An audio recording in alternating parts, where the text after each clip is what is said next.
You good, Leah?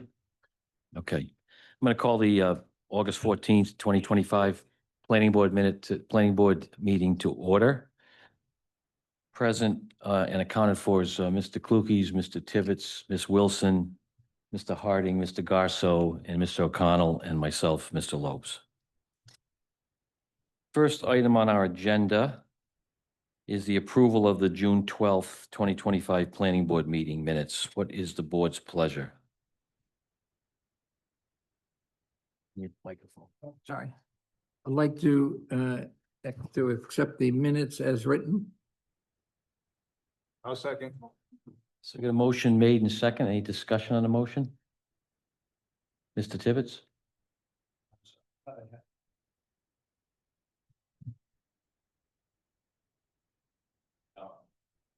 All right, motion made and second. Any discussion on the motion? I'm going to call for a vote on the motion. All in favor, say aye. Aye. Aye. Opposed? Motion carries. Next up is a discussion of corrective plat and recommendation for the major land development known as the Cutler Court subdivision for property located at Tax Assessors Plot 58, Lot 49, currently listed as Tax Assessors Plat 58, Lots 49A through F. Final plan decision recorded in book 1863, page 184. BMC Realty Partners has requested a minor modification to the approved plan, specifically to reduce the length of roadside drainage swales on Cutler Court. This matter was continued from our June 12th Planning Board meeting. Who's here for the applicant? Good Mr. evening. Braga, could you state your name and address for the record? Yes, John Braga Jr., 144 Rhode Island Boulevard, Portsmouth.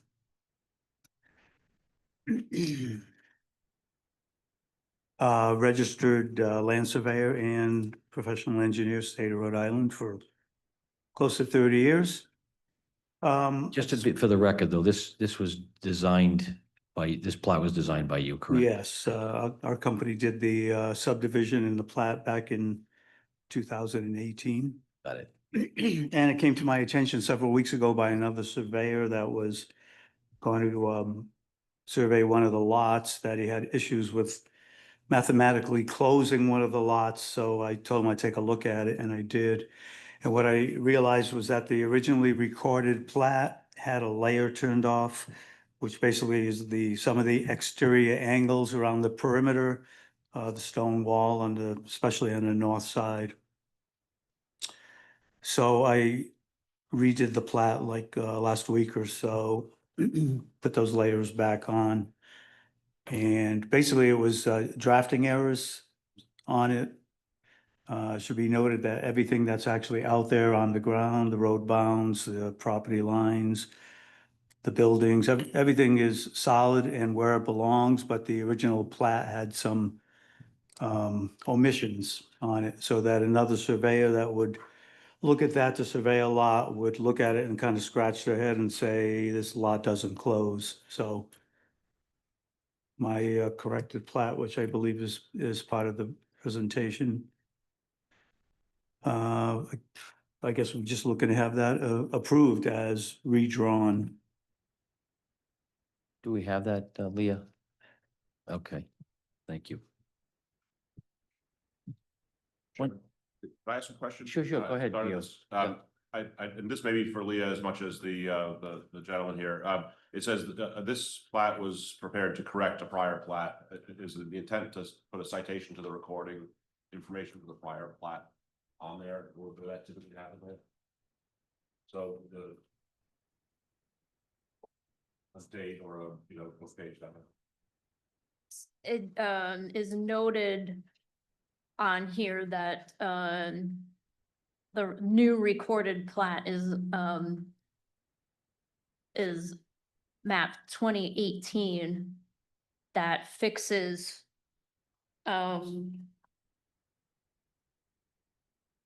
There is a notation referencing the prior Yes. plat. Yes. that it fixes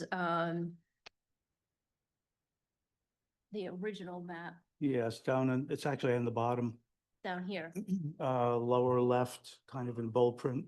Not all the way to the left, but a little over.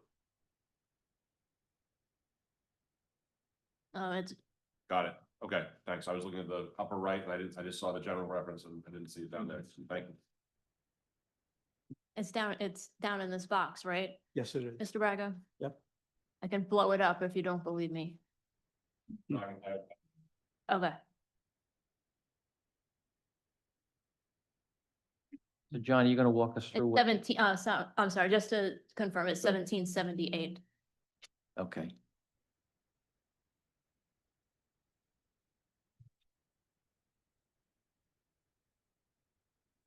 What was the question? I was gonna say, are you gonna walk us through what the corrections were? Well, I can, basically, it mostly includes lot, D, upper northeast lot, which was the one the surveyor was gonna work on. If you can see that on the new one, there are exterior angles on the stone wall on the north. And those were omitted on, that was on a layer that was, turned off when it was printed. So that was the confusion. So it was shown as a straight line versus, Yeah. I got it, okay.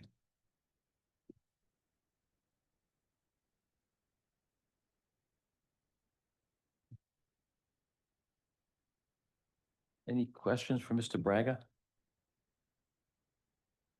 And this is the only thing we're looking at is the corrective plot? No, the original situation is with a drainage amendment. And in the middle of the drainage amendment, we came upon this corrective measure that we wanted to include and be transparent about. So the whole reason why Mr. Braga and the project is here is to request a drainage amendment. So I went back and saw that we had a letter. And so could you explain what you went through with the drainage? So Yeah. Certainly. So originally, when we designed the subdivision, clearly we went through the planning board, master preliminary, final. We submitted to DEM for subdivision suitability, water quality, RIPD's permits, got all the permits from DEM. Everything was reviewed by them and approved. So during construction, the road, basically this deals with the swales on the roadside, which were designed to meet the criteria of the stormwater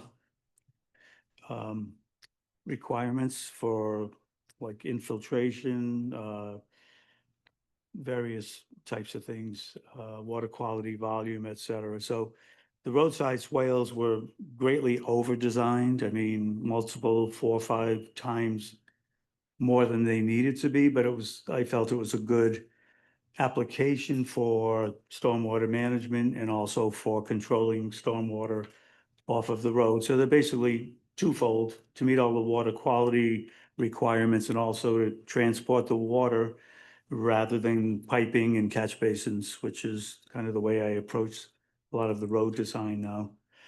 And then and so we did an as-built survey, I guess earlier this year or the end of 2024. And we noted that the roadside swale on the left-hand side, or the westerly side of the road, was 20 feet short or so, 25 feet short.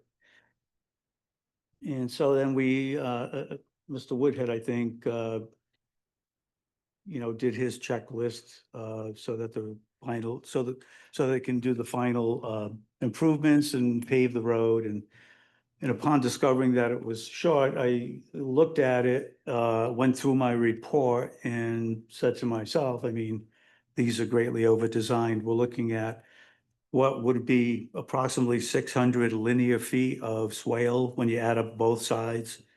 And to lose 20 or 30 feet on one, since they were greatly over-designed, I felt like there's really no need to meet the original design and add that extra 20 feet or so on the westerly side of the road. So I think that's one of the modifications, or the main modification we're here for is the drainage, the stormwater. And to accept that the road as built and the improvements are adequate to meet all the requirements from DEM, et cetera.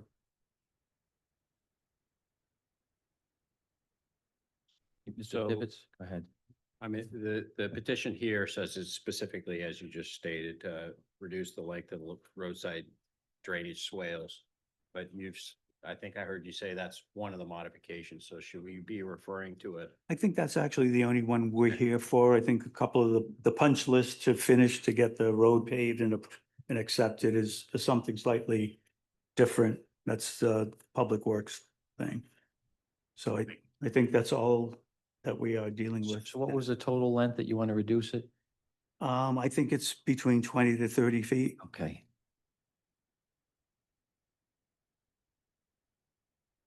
But any other members have questions for Mr. Yeah. Braga? Whereabouts is it? And in that reduction, is the lot that where that reduction is this already built or? Oh, everything's built there. All the houses have been there for a couple of years at least. So what's the risk to them if you lower? Or keep it the way it is, you mean? Yeah. Yeah, the way it actually is. I don't. There'll be a see- chance for Yeah. members of the audience to speak. I don't feel there's any risk. The road itself has been built very, very close, almost perfectly with the binder. I checked, I did an as-built. The road grades as they are, very accurate. With the exception of the additional 1.5 inches of top coat that needs to be done. So in terms of risk, my opinion is there's no risk. I don't think that this extra 20 feet adds any benefit to the road. I guess it would be if somebody bought into something was gonna be a certain way and everybody else in the neighborhood has it. And their lot all of a sudden doesn't have that extra protection. I'm wondering if they, have a problem with that, so. Yeah, well, it's on the west side of the road and it's downhill of the two westerly Yeah. lots. Well, if they have no problem with it, I certainly won't. Not that I know of. I haven't heard. Okay, Any other board members have questions for Mr. Braga? Leah, anything else we're missing here? Okay. I'm gonna open it up to members of the audience. Sir, you had your hand up first, so if you come up, just please speak in the podium and state your name and address for the record. Good evening, Jonathan Jeffries. And I live at 33 Cutler Court in the development. Sure. So there are a number of issues. It does concern me that I've written a number of objections to the planning department and the works department. Also discussed the problem with Mr. Braga, so I'm not sure how he's not aware of that because we've had several conversations in front of the property. If you're not clear, my property is described as lot 49C on the plan. And the original plan proposed a swale to go beyond the driveway in front of my property. Had it done that, it would have mitigated some of the water. Not having it at all means that the water from lot 49E, the entire circle, I'm on the downhill side in stormwater situations.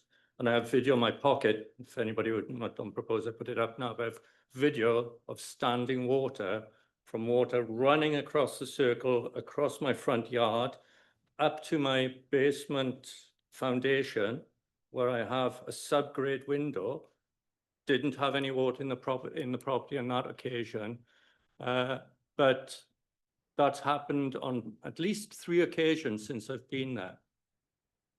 It's my opinion that the swale should go around the entire lower side of the circle to protect my property and my neighbor's property. She can attest to the same. Because currently that water runs onto my property and then down the kind of a mini swale that divides our properties. When it gets to the bottom, it runs onto my lot where my soak away is for my wastewater treatment. So if it continues to do that, that's going to silt up and become a problem.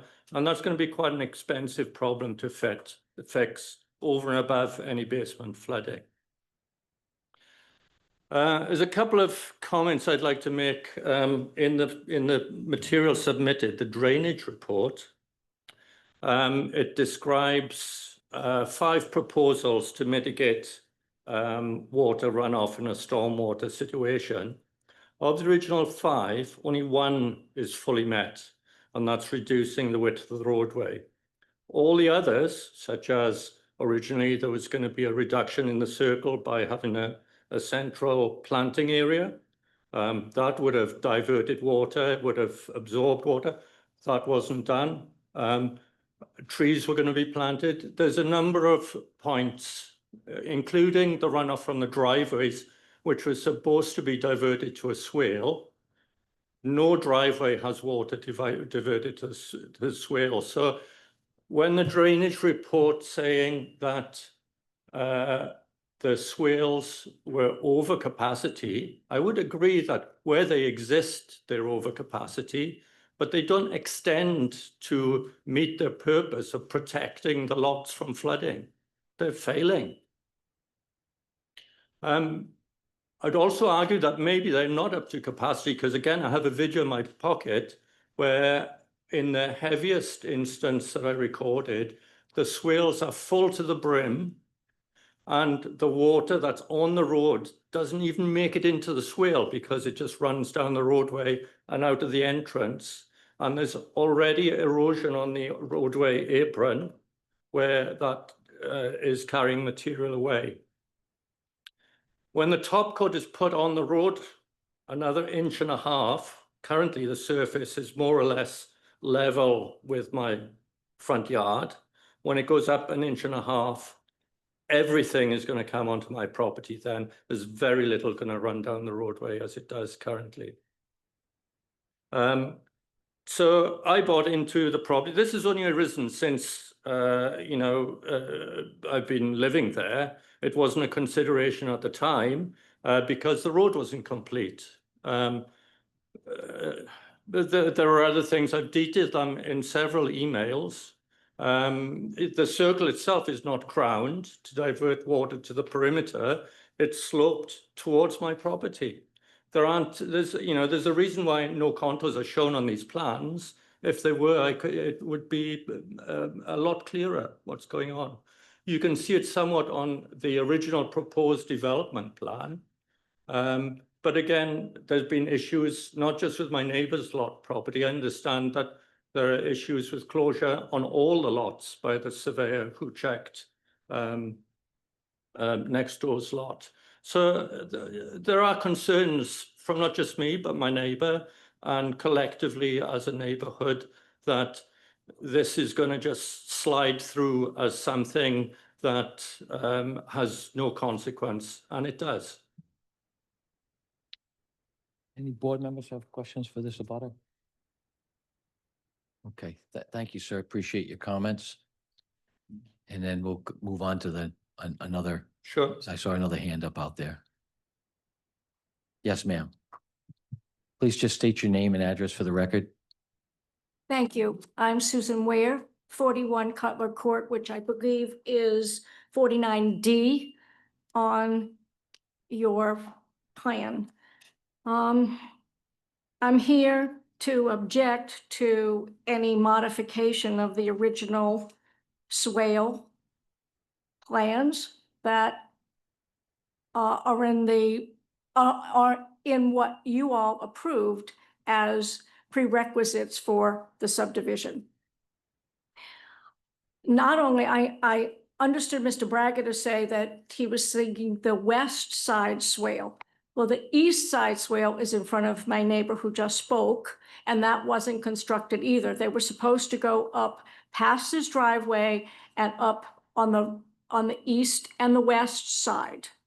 Also, if you look at the original drawings, and I believe one of them was posted online, I looked at, let's see, 49E, originally, when like the whole water erosion thing, their driveway was supposed to be on the left side of their house. It got constructed on the right side of their house. And according to the plan that is on your website today, there was supposed to be, the driveway was supposed to drain into the west side swale, and then, or no, into their rain garden. Well, their rain garden didn't get constructed where it was on the plans. It is further down and it has a brick wall around it. It's beautiful. They did a gorgeous job, but there was no way that the water wasn't just going to run down 49D's driveway right onto the road. The road is like this. It's not crowned, as my neighbor said. It runs down this big double driveway, right down the street and onto my neighbor's drive. In the beginning, we were getting it between us, and we have a kind of a swale between our properties, and it was running down that, and then it was getting overwhelmed. We have since, on our lot, we've got a lot of grass that has come in and it has helped us, but it has not helped them. They can't even get grass in the front because it's running all over them. So, you know, I would say as to what you all approved is, one, the swales were not constructed correctly. Our plat, which was off by more than 30 feet, which was filed by you all, which was approved by you, was because I hired another surveyor because I was thinking about putting in plantings or possibly a fence or, you know, something for our privacy between our properties, and it was not recorded correctly. And for it to be more than 30 feet off and not being the closure, and then the second iteration was more than almost 4 feet off. And finally, we got a third iteration, which is before you tonight to close.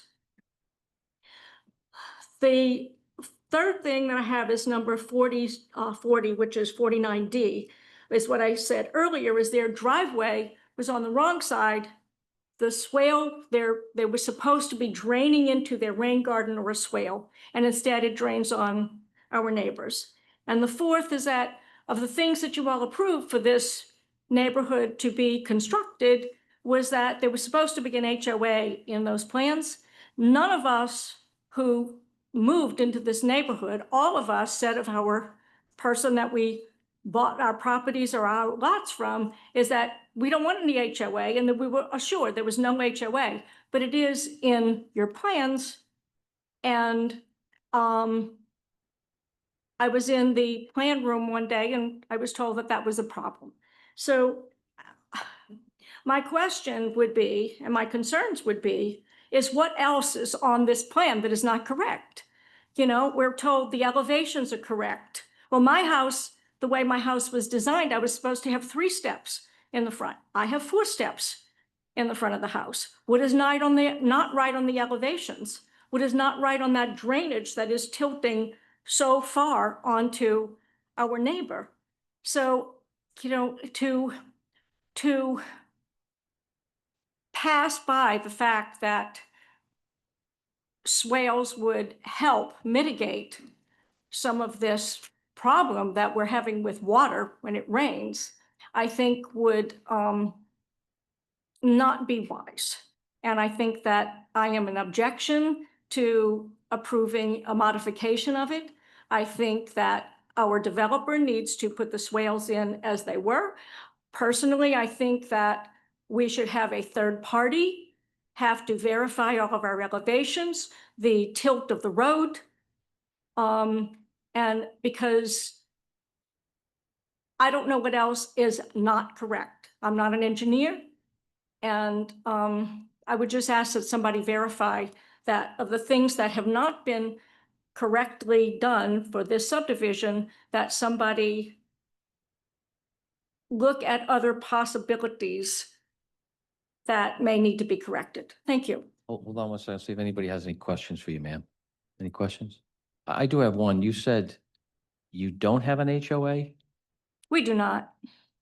Okay, And that was in the approval. None of us would have bought. All of us asked prior to buying our lots if that was or our houses, was that a prerequisite? And we were told no. okay. All right, thank you. And I don't know, just going back to the closure of the lots, the surveyor that I hired only verified my lot closure.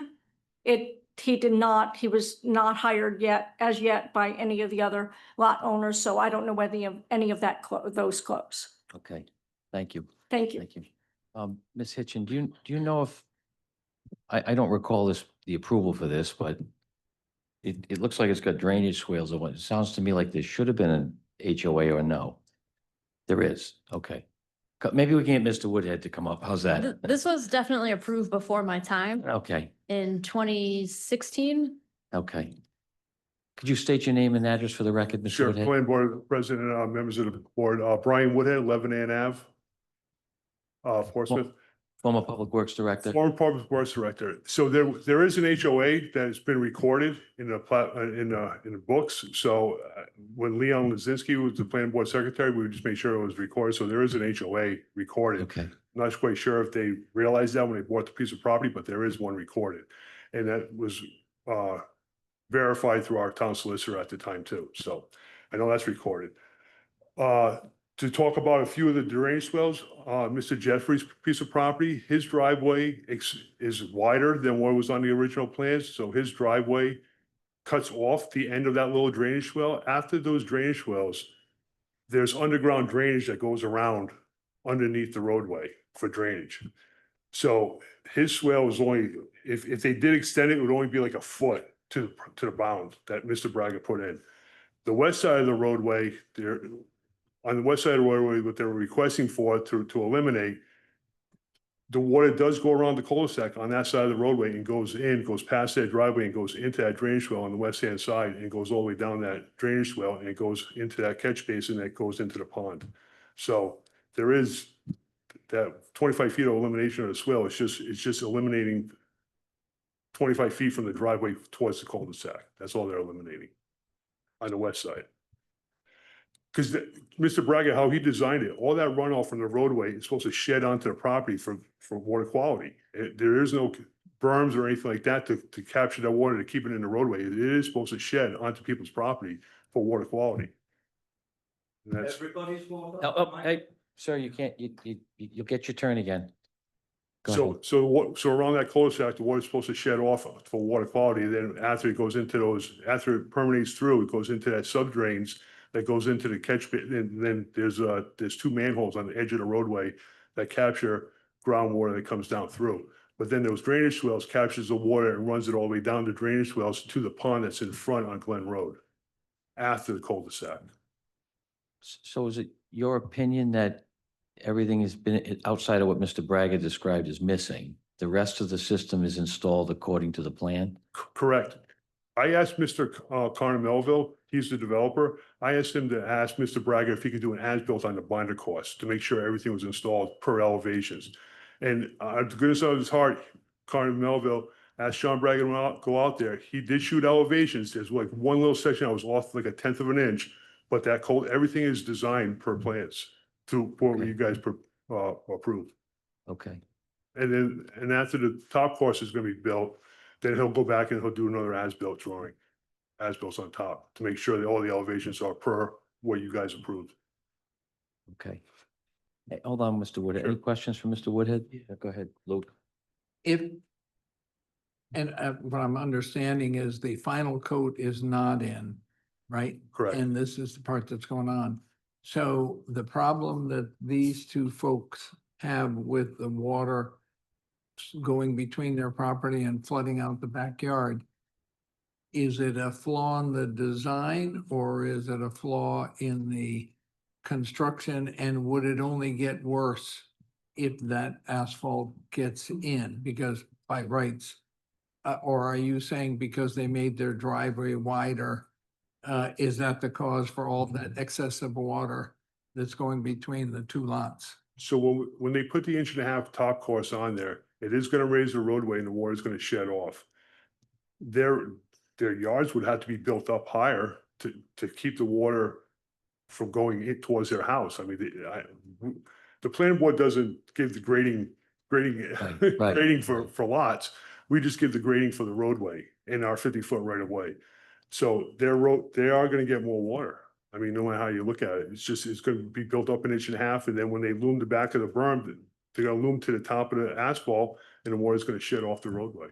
But so is it not expected that if you're buying a house in a nice development with all that stuff, that the grading, which is not the planning board situation, but the general contractor should have, or who's responsible was the initial grading? Because if the road wasn't finished yet, you wouldn't know at the very beginning of owning a house that you had the problems. But now these things are showing up, and I feel for these people, if you're raising it another 1.5 inches, is this problem only gonna get worse? And should the property's lawn, final loan, should it from the beginning have been at a different grading so that if everything had been built on the road, that it could have been resolved at the very beginning of the construction? Yeah. Yeah, Be I up to the don't- contractor. You were probably getting into something we're not, Yeah. that's not our purview, is to make sure that as designed, the system was put in properly and it's functioning properly. Correct. The asphalt part of it, but not the grading Well, of their no, property. That's Well, a everything, separate issue. everything's in the right of way. Yeah. And everything is part of the drainage system. Yeah. Should be functioning as Mr. Woodhead just said. Correct. Yeah, because Public Works, we don't take care of the lots or anything like that. Right, I think right. it's graded. I get that. When the people buy the piece of property on a new roadway, I would think the contractor would know that this is just binder course and the top course is not on, and they have to make their calculations, however they make their calculations, how they want to do it for elevations. Right, so I'm not saying that the road work was, but I think the people that bought houses have some right that the landscaping level of the dirt should meet a certain criterion that there shouldn't be. And that's a beef between them and the developer, not the town or Mr. Braga's or anything like that, I'm Correct. assuming. Correct. All right, So we still have a road bond out here? We do, we still have a road bond. How much is it for? Do we know? Not quite sure.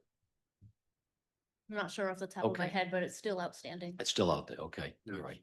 Okay, any other questions for Mr. Mr. Tibbetts? State. To your point, it sounds like most of this is our enforcement issue, not really our jurisdiction. Oh, sorry, Sorry. but the testimony we heard, just to reiterate, Mr. Woodhead, from some of the abutter or the residents there, is many of the things depicted, and I can't speak to the swales that weren't part of the original plan, but many of the things depicted in the drawings were not done, was one of the statements. The east side swale is not where it was depicted. You're saying that the on-site conditions are actual conditions, or as we approved originally? Correct. On the east side swell, there's maybe a foot of swell that is missing next to his driveway. And to put a 1-foot swell in and a culvert underneath the driveway, it doesn't seem feasible. It would not help out any of the situation. Thank The you. water running around the side of the cul-de-sac. Thank you. Anybody else? Oh, sorry. Thanks, Mr. Woodhead. Mr. Jeffries. I'd just like to clarify a few things, because what you heard from Mr. Woodhead is not the entire truth as I know it.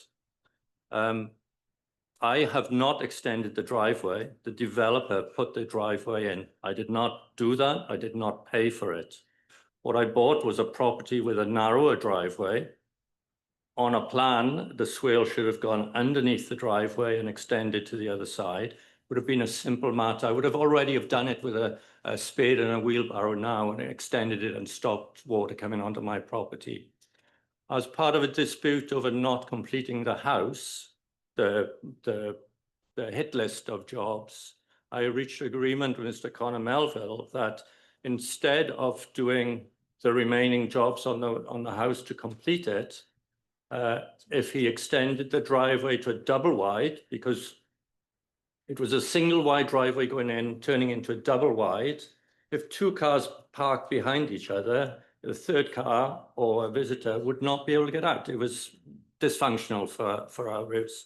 So as a settlement to the outstanding hit list, Mr. Melville agreed that we could settle and he would put in the double wide driveway. So that wasn't done by me, that was being done by the developer. And that was really the opportunity to put the swale in as required.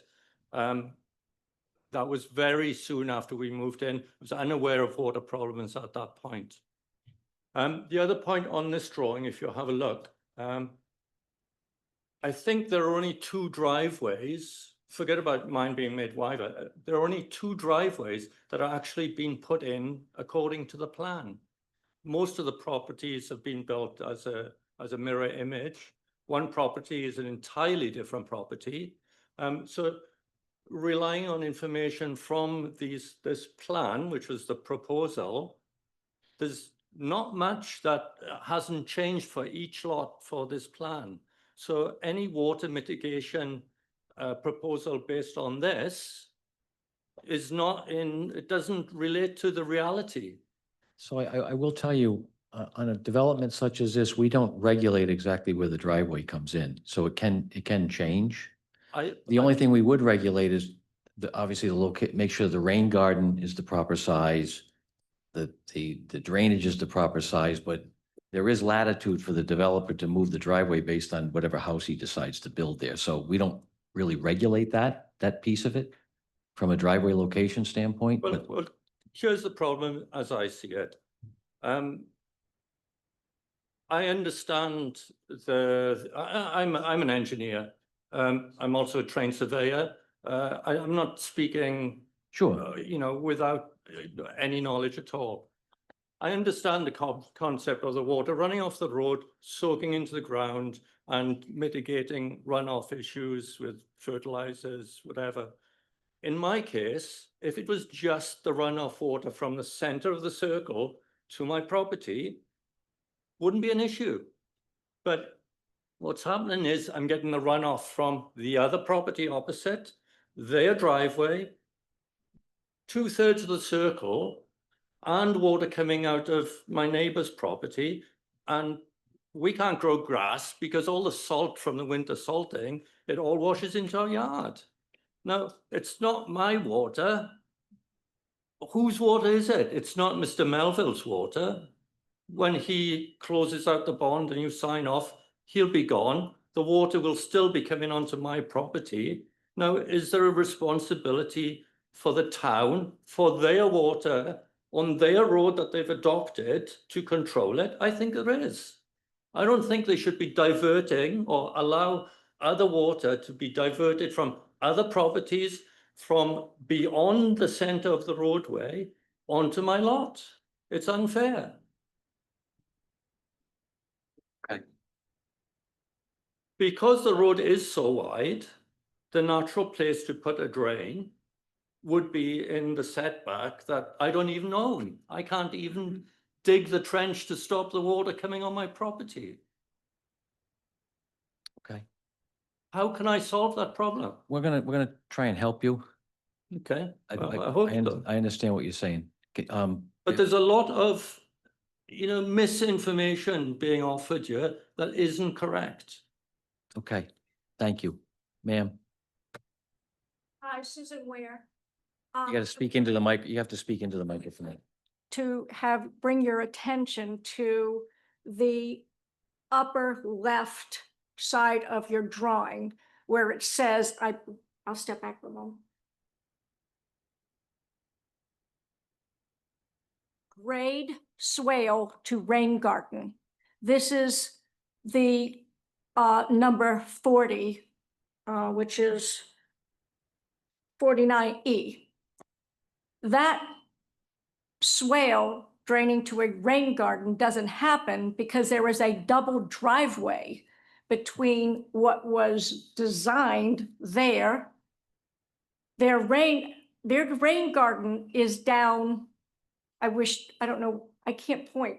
Their rain garden is down very close to the two pink markers down to the middle of the left side. Their rain garden isn't anywhere near where that rain garden is, nor is there any chance in heck that that swale is going to drain to a rain garden because they have a double driveway in between.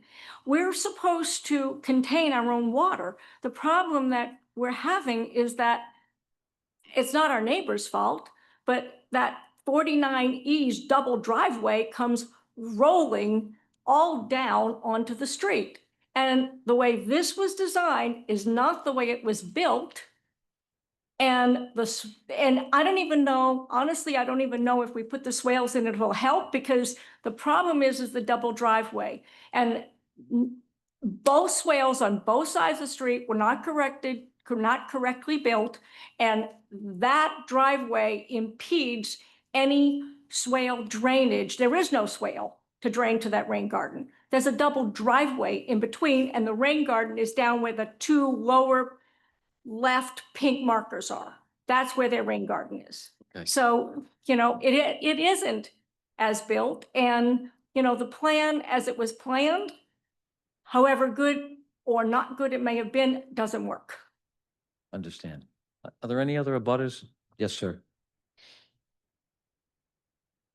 Name and address for the record, please. Good evening, Peter Johns. I'm at 7 Cutler Court. Your lot 49A. I have very large swales on all sides of my property. I just would point out a couple things to the planning board. Even if the 20 feet roughly that Mr. Braga says we're gonna try to do away with were added, it wouldn't solve their problem. It would have no relevance at all. Okay. Yes, we might be off as Mr. Woodhead said, by 4 or 5 feet on the east side, but that's largely not going to solve their problem either. Their problem is a grading problem at their houses. Mhm. It is not a problem with the swales. I would like to thank Mr. Woodhead for the 10 to a dozen or more times he's been down there to look in the middle of a rainstorm to see what's going on, and to thank all of you for putting up with this. I've been living there for 5.5 years. We'd like to get the road finally paved and get this to completion. And I admit they have a problem, but I believe it's a grading problem, not a problem of the swales. Thank you. Thank you. 1 second, sir. Any questions for Mr. Johns? Okay, thank you. Any other abutters want to speak, please, on this petition? All right. So I'll paraphrase. I mean, it appears that there's something going on that is affecting the folks that live here. I know Mr. Braga. Yes, sure. Go ahead, Mr. Braga. So I've heard and expected the testimony from Mr. Jeffries and Ms. Ware. I was very transparent about the plat, had to correct it. If they need to get another surveyor in there, I'm all for it. I don't have any problem with that. I've been a surveyor for almost 30 years. I've had thousands of clients and not really had a problem. So that's fine. Just in terms of Mr. Jeffrey's lot, just so you can see what the design was. So I think maybe what they're referring to is the original subdivision suitability report, which is filed with the DEM, just to demonstrate that all lots are sufficient for on-site sewage disposal. You lay out the houses, where the septic systems are going, where all the test holes are, et cetera, just to demonstrate they're all buildable lots. You show a house on it in a driveway. When it comes time to, you have an approved subdivision and builders or people are buying, they're gonna build a different house. They're not gonna build what's on the subdivision suitability. And yes, the driveway may be switched. That's a possibility. So what's on the subdivision suitability plan is not necessarily what was eventually submitted to the DEM or to the town as a soil erosion and sediment control plan, which at that point shows the specific house, exactly where it's located, what the elevations are for the house, et cetera, et cetera. That was all done here. And what's actually out there now is a reference of what was submitted to the building department, and what was approved. You can see on Mr. Jeffries, though, that the plan was designed so that the driveway came south of the swale and there was a swale on the north side, which if the driveway was built like that, I don't think he would have had a problem, but it wasn't. We had no control over that. Once we laid out the house, the septic was done and the developer or the builder was out there doing their work. So I understand his issue. I'm not saying he doesn't have some kind of an issue, but I think this is what led to the issue. Now, in terms of the driveway and Lot E, I agree that they're pretty far up. The driveway, the house is built pretty far up. There's a wide driveway coming right down into the cul-de-sac. I'd like to back up on the cul-de-sac. When I did the as-built, there clearly is a crown in the middle of the road. I thought that plan might have been part of this, but there is a crown just as it was designed. If that plan is not part of this presentation, I apologize, but I did submit it to Public Works, and there is a crown there. I think that the water coming off that driveway on E is one of the major problems. It does probably or potentially during a very severe rainstorm, which we obviously have more of these days, runs across the cul-de-sac. I think just a general solution that I can come up with is when the top coat is placed, that we exaggerate the crown all the way through the cul-de-sac so that that water coming off that driveway doesn't race across. And also, I think an easy solution on Mrs. Ware and Mr. Jeffrey's lot is to just build a Cape Cod berm in front of their lots to keep the water from going onto their lawn when the paving's done. Doesn't even have to be a full 4 or 5 inch berm, like a 2 inch or paved berm across the front of their yard. Just in case after the final course is put on and there's somewhat of an exaggerated crown, that it keeps the water off their lot. And this is where is right about Lot E. We don't have the design plans right here, the soil erosion and sediment control plan, but I did design it so their driveway was super elevated, so the water wouldn't run right into the cul-de-sac. It would run to the south into a swale and into their rain garden. And in the end, we have no control over it. The final development that the builder does, we give them a blueprint to do their work, and sometimes they modify it themselves. So I can appreciate your position, and I understand exactly what you said. I think we have a duty to the folks here. Number one is, before the homeowners association turned over, I think the developer should have made sure that all the rain gardens were constructed accordance to whatever plan you designed, so that they're trapping the amount of water that they're supposed to have. I respect Mr. Woodhead's opinion about everything appears to be to line and grade. I get that, but something's going on. We certainly can't go onto other people's property and start altering their drainage. What I would like to find out is how much is the developer's responsibility and how much is the individual lot owners? So I'm a little, Or the contractor, really. Oh, the Whether it's the developer or yeah. the developer that, So- the builders. So I know you don't represent, you can't speak for Mr. Melville, but does he have an opinion at all? He's here. He's here. Okay. Excellent. Maybe we'll have you talk, sir. Could you state your name and address for the record? My name is Connor Melville, 39 Thurston Avenue, Newport, Rhode Island. Thank you. And to clarify, there were some alterations. So I am responsible for the road. I'm bonded and we did the as-built. It came back and I thought that would satisfy what was a lot of contention. It didn't. And here we are. Mr. Jeffrey's lot, with all due respect, there was significant landscaping done, clamshells put in, a feature, extended the driveway, which was his ask, was not mine. And they were all that adds up. And all the landscaping that he did does affect things. So I'm willing to look at that. Miss Ware, I sold her the lot. I had nothing to do with the construction. I sold out the lots I built 3 and sold 3. Mm-hmm. So the other 3 are under different contractors.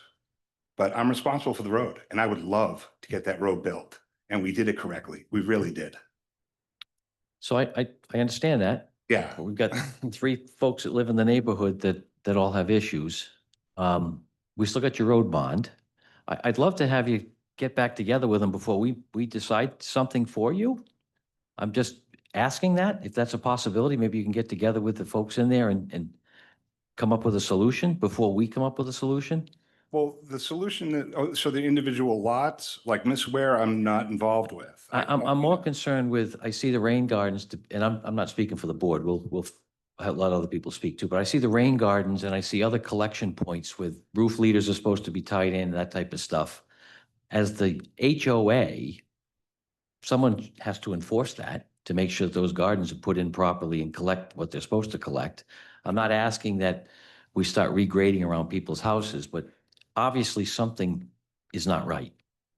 Well, I think Mr. Braga addressed where there's an increase in the rain, that we could have the fixes that he introduced and the road would be complete.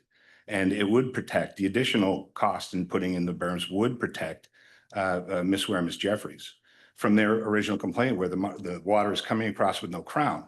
We can put in an exaggerated crown. It'll actually be a nice feature. It'll stop everything.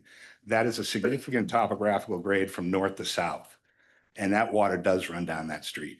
And if the 2 inches, which Brian would have 2 inches per road, would go up, that would actually push everything into that swale.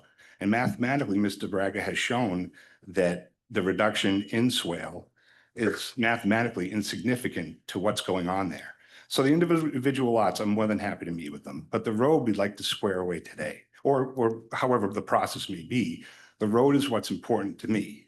Sure. The landscaping or things that were changed, or however we can work past someone's, lot infill or lack thereof.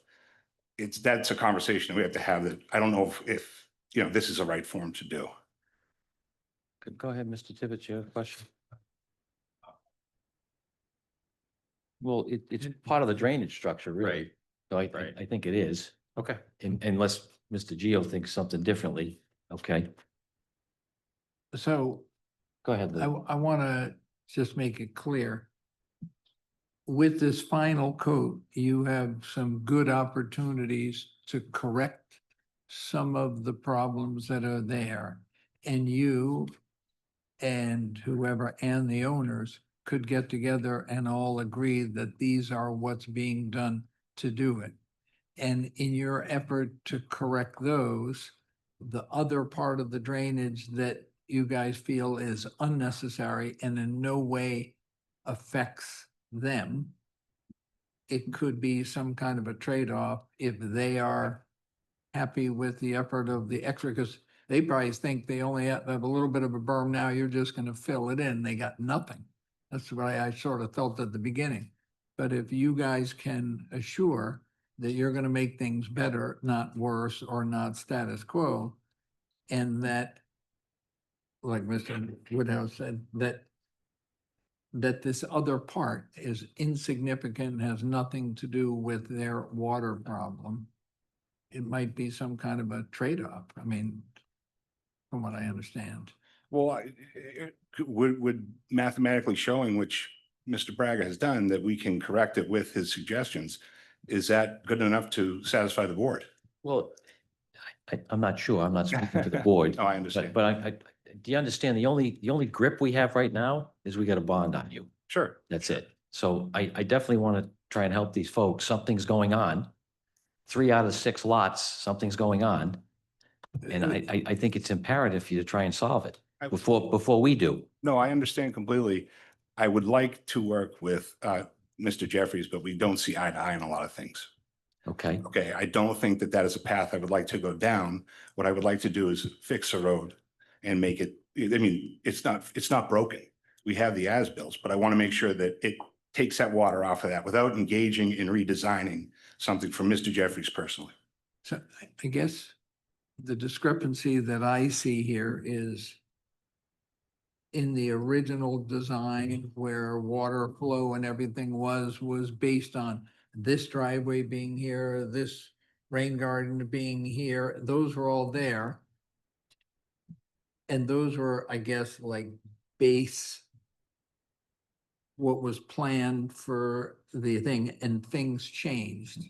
The driveway was no longer there. Like I would think if you had a driveway that dumped water out here and the water could come across and land in the driveway, but if this driveway was moved down to here, it could affect the way. I just don't know, because I'm hearing two different stories. Sure. Is there was some basis where the original engineering came from. I don't doubt for a second, Mr. Braga's engineering is off. But is it possible what his engineering was based on, where water was coming out of someone's driveway uphill, which got shifted down? That was after the fact of his design, and maybe he has to take a look and say, okay, with this change, there is maybe something legitimate, and maybe we can straighten that out or not. I don't have confidence today that the original design that he did his design from and what got built is that.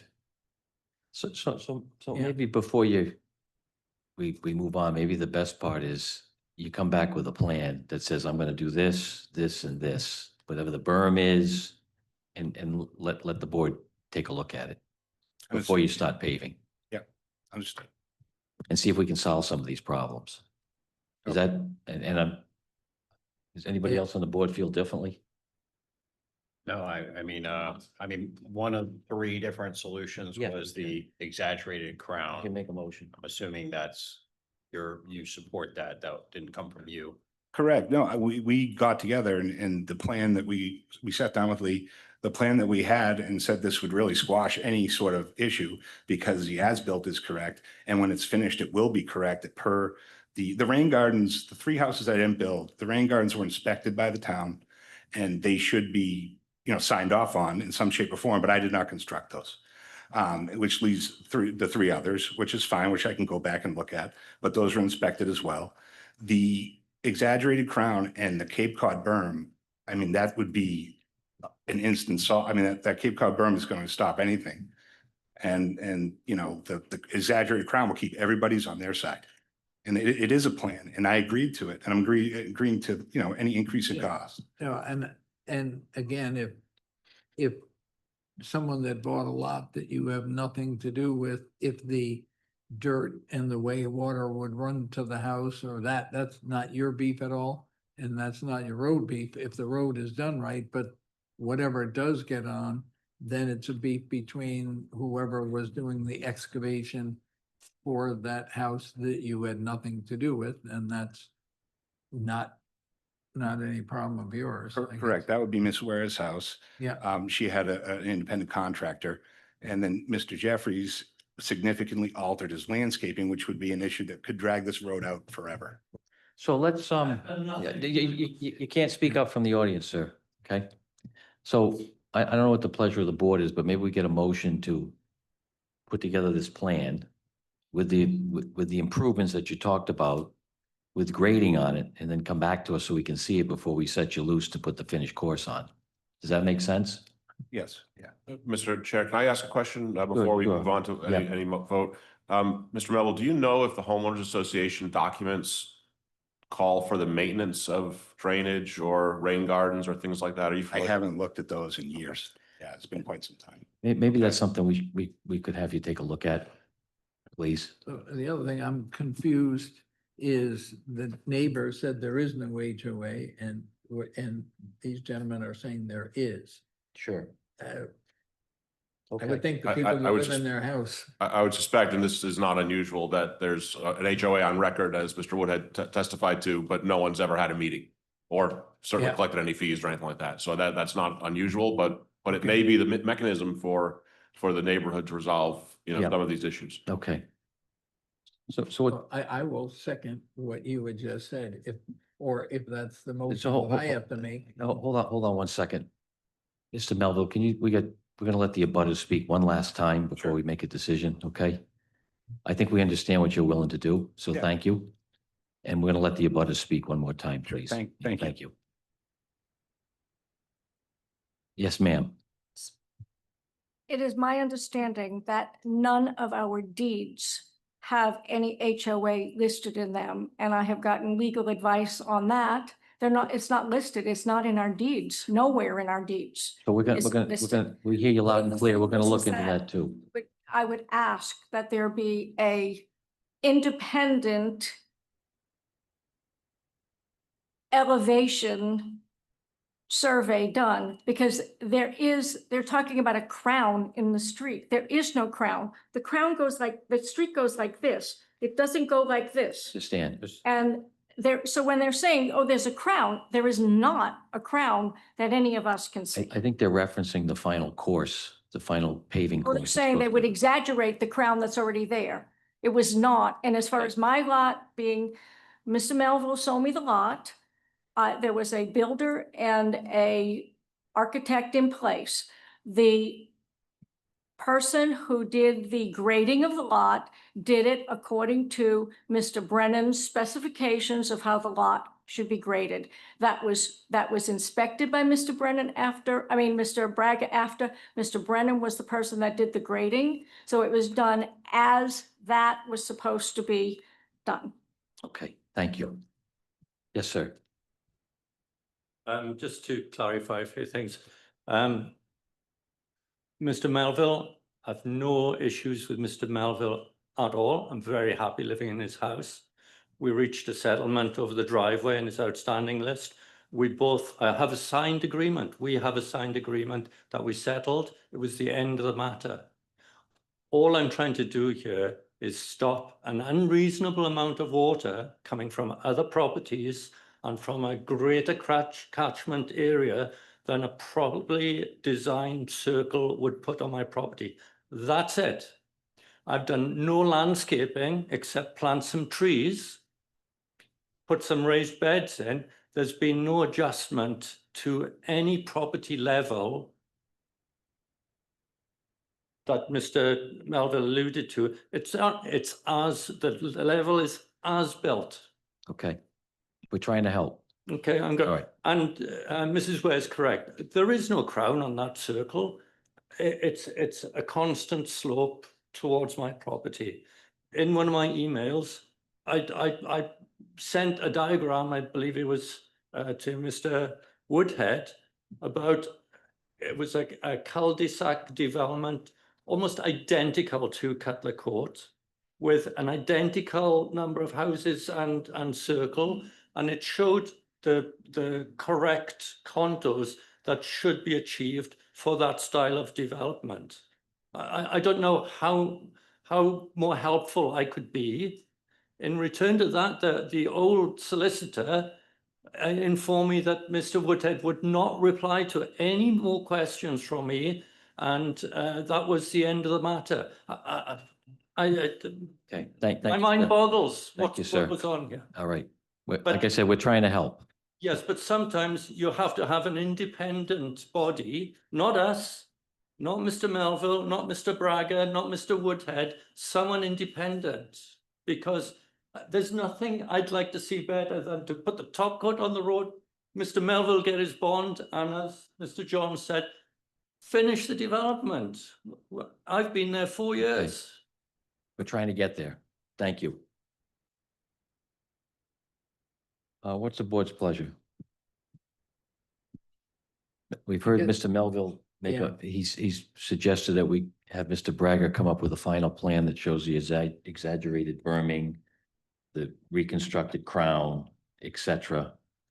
I think Ms. Wilson suggested that we get some actual grading done there so we can see what the actual grades are. Detailed grading. I think council made a great suggestion. We probably should find out what, if anything, is in the homeowners association documents that have been filed. So, I guess one last thing is that if maybe at the homeowner's expense, if they saw before the paving gets placed, what the plan is, if they can go to that independent person to say that, yes, this will make big improvements to it and might put their minds at ease before all this work is done. well, let's start with Yeah. getting this plan done. I appreciate Okay. your suggestion, but maybe we get this plan done and then we can. take My it from there. only reason for saying that is that if somebody comes up with something that it doesn't have to get, once the paving's done, it's done. And Well, all we're I'm not gonna saying- pave until we get concurrence on the plan. Okay. At least that's the Right. way I see it. Except that if I was in the homeowner seats, just because somebody said this will solve it, they appeared to have lost faith. and my opinion is that if there was just an independent person seeing what it is that their new plan is, might give them peace of mind and can put this all to rest. Because the moment the pavement is down, it's gonna be if it didn't solve everything, it's still gonna be this cat fight. So what's the board's pleasure for a motion? One more thing, I mean, some of the other actions in here we're pointing back to, perhaps because of the road bond, the exaggerated grading of the road and coming back with that. Is there any, it sounds like the rain garden collection points were inspected. I don't know that that's our jurisdiction, that they could independently go and evaluate that and go to enforcement, but are we looking at that as well? Well, Or the other options like the swale under the driveway or the Cape Cod burn or anything else as a part of this? I think the council had a good suggestion. Is let's at least look at the HOA and find out who's got Right. jurisdiction on these rain gardens. Is that, Yeah, I don't think you do, if Right. that was the question you're asking. I Yes. think that was a question for the building officials, and the permits were issued for each separate builder that built one of those houses with a waste, stormwater management, plan in mind. So I think, this is sort of a gray area because there were some adjustments to the construction versus the original plans. And so I think Mr. Melville is right to be here trying to solve it. But in terms of, I doubt there's any way to control, unless the HOA has a provision, there's no way to control what somebody does with their rain garden. It's not, a deeded requirement that they maintain it, as far as I can see in this situation. So I don't think this board has a lot of say, in terms of getting into people's landscaping. but we do have say in the fact that we want to make sure it stood up, correct? The HOA. Well, we want to know, yeah. Yeah, Yeah, okay. yeah. Thank you. Maybe Mr. Braga needs to speak to, if we're discussing coming back with a revised plan, what's realistic in terms You of. got a couple of, you can come stating back a to the date. podium, Mr. Braga? Could you come back to the podium again? Mr. Tibbetts has got a question for you. Mr. Braga, we're talking about coming back with some of these considerations. Is this something you feel comfortable if we set the board date for September? Or do you want to come back through the planning officer to request a date? Probably talk to the planning officer. Okay. Yeah, again, keep this in mind. My only suggestion is how to deal with the road. I have no jurisdiction over people's house lots. I've already made a suggestion of, making a little more of a, and there is a crown in the road. I know I keep hearing comments, there's none, but there is. Just to exaggerate it more, to try to keep the water off of Lot E from crossing over the crown, because it comes down a very steep driveway and probably partially does run over. And then, and I think a Cape Cod berm on the east side where these folks say they're having problems would solve it. And once the road is brought up to grade, the water will not run down the gutters, but will run actually over into the swales, which it probably doesn't do a whole lot now because the, the side of the road, the grass is above the binder course. So the water hardly gets into the swales at this point. Once the pavement is put down, I think it'll operate obviously much more effectively. But again, my only suggestion at this point for the road is to exaggerate the crown and to place a berm on the east side where it currently is problematic. I don't see anything else that needs to be done. If they need to get somebody independent to check the grades, by all means, please do. That road is built very accurately.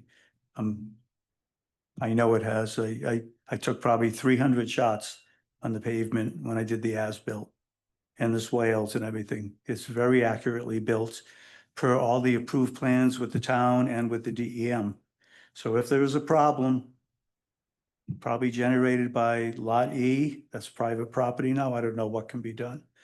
Maybe there's a possibility that there's some water coming from the property to the north where the John Deere place used to be. I have no idea if it could actually run through the stone wall and cause a little more runoff, but that's obviously private property too. But again, I know the road is built per the plans, per all the approvals.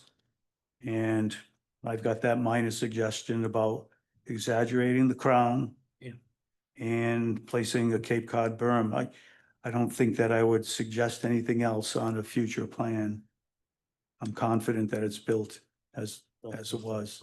So it's raising the crown, a stronger berm on the end and Well, there is no berm on the entire road, but I think if Ms. Ware and Side. Mr. Jeffries is having a problem, we could at least put a small crown on the edge of the pavement, actually right across his driveway. We're only Yeah. talking something like this. Yep. Not a problem. Keep the water on the roadway where it Yep. normally would have gone into the swale on the north side of where his driveway was supposed to be. I think that'd be very helpful. Maybe suggest that we're allowed to do that, and then if there are still problems, we come back before the board. I think that would solve the problem. Well, I think what we want to do is see some type of a plan from you is highlighting all that stuff. Okay. I think that's what we're going to end up Sure. going to. So any other questions for Mr. Braga? Uh, You good, Mr. Tibbetts? Yeah. Okay. I could just add a comment while he's up. I don't think we can, the board can't require you to do this, but certainly give a suggestion to share that plan in advance of the notice deadline for the next meeting or whatever meeting you want to come to. Give the neighbors a chance to look at that and perhaps get their independent verification if that's what they're looking for. But they won't be able to do that in 48 hours. So if if you do have the ability to share that earlier, you're probably going to face less opposition when you do show up. Mhm. Okay. Thanks, John. Yep. What's the board's pleasure?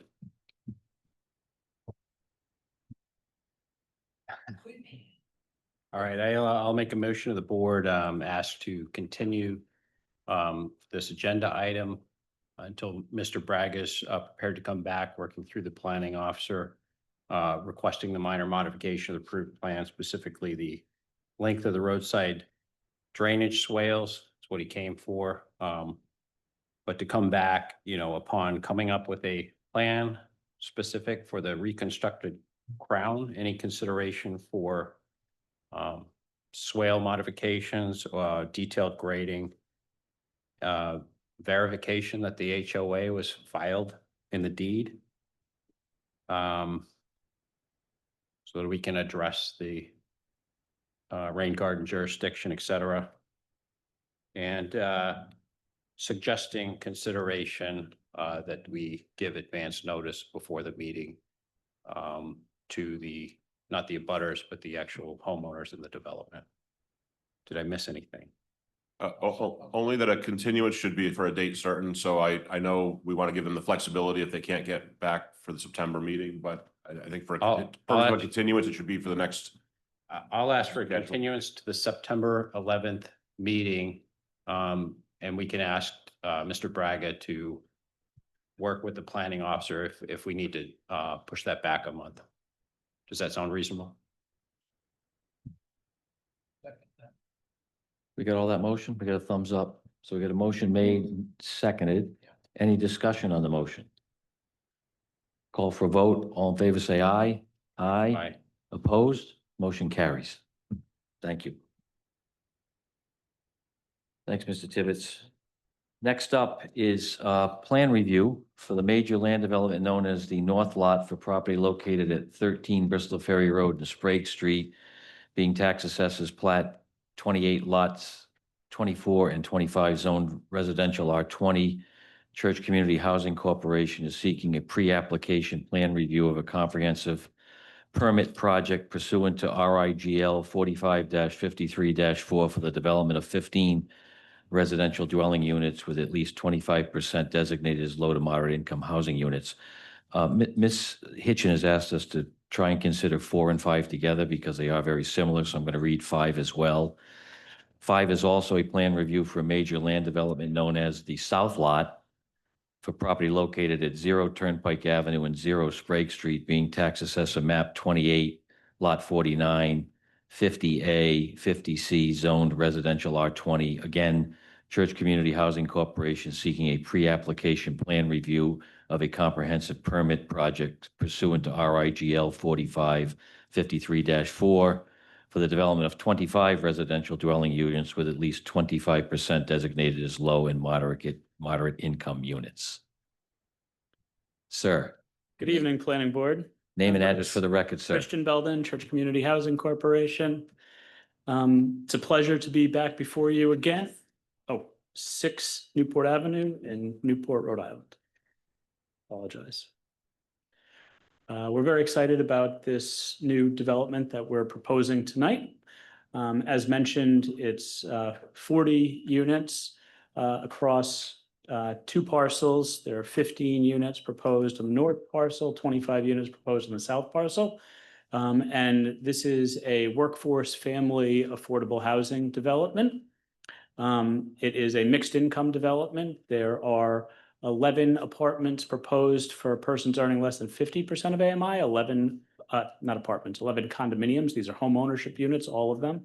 11 condominiums for persons earning 50% of AMI or less, 11 for persons earning 80% of area median income or less, 9 at 100% of AMI, and 9 at 120% of AMI. As you may be aware, the town of Portsmouth only has 2.66% of its housing as affordable housing. And I think everybody knows that the cost of housing has increased astronomically, that many people who look back, who live in Portsmouth, who live, anywhere on the island really, and think about where they were when they, how old they were and what they were earning when they purchased their home. If they were that age today, would they be able to buy a home today? By and large, the answer is no. And so we're here proposing this development to create homeownership opportunities for the people working in the communities in which we live. And to do so, we have compiled a development team, which you'll hear from tonight, which consists of our attorney representing us, J. Russell Jackson, with Miller Scott Holbrook and Jackson. We have Mike Russell with LDEC Engineering and Consultant. We have Joel Vanderweel with Union Studios Architects, which is the same architecture firm that designed the Portsmouth Senior Center Ade Bethune House development down the road from here as well. And our team at Church Community Housing consists of Stephanie Booker, who's our Real Estate Development Director, Elizabeth Houle, Project Manager, and Karen Project Manager as well. These condominiums are really designed to try to serve as many different family types as possible. There are 1-bedroom condominiums, 2-bedroom condominiums, 3-bedroom condominiums, and 4-bedroom condominiums.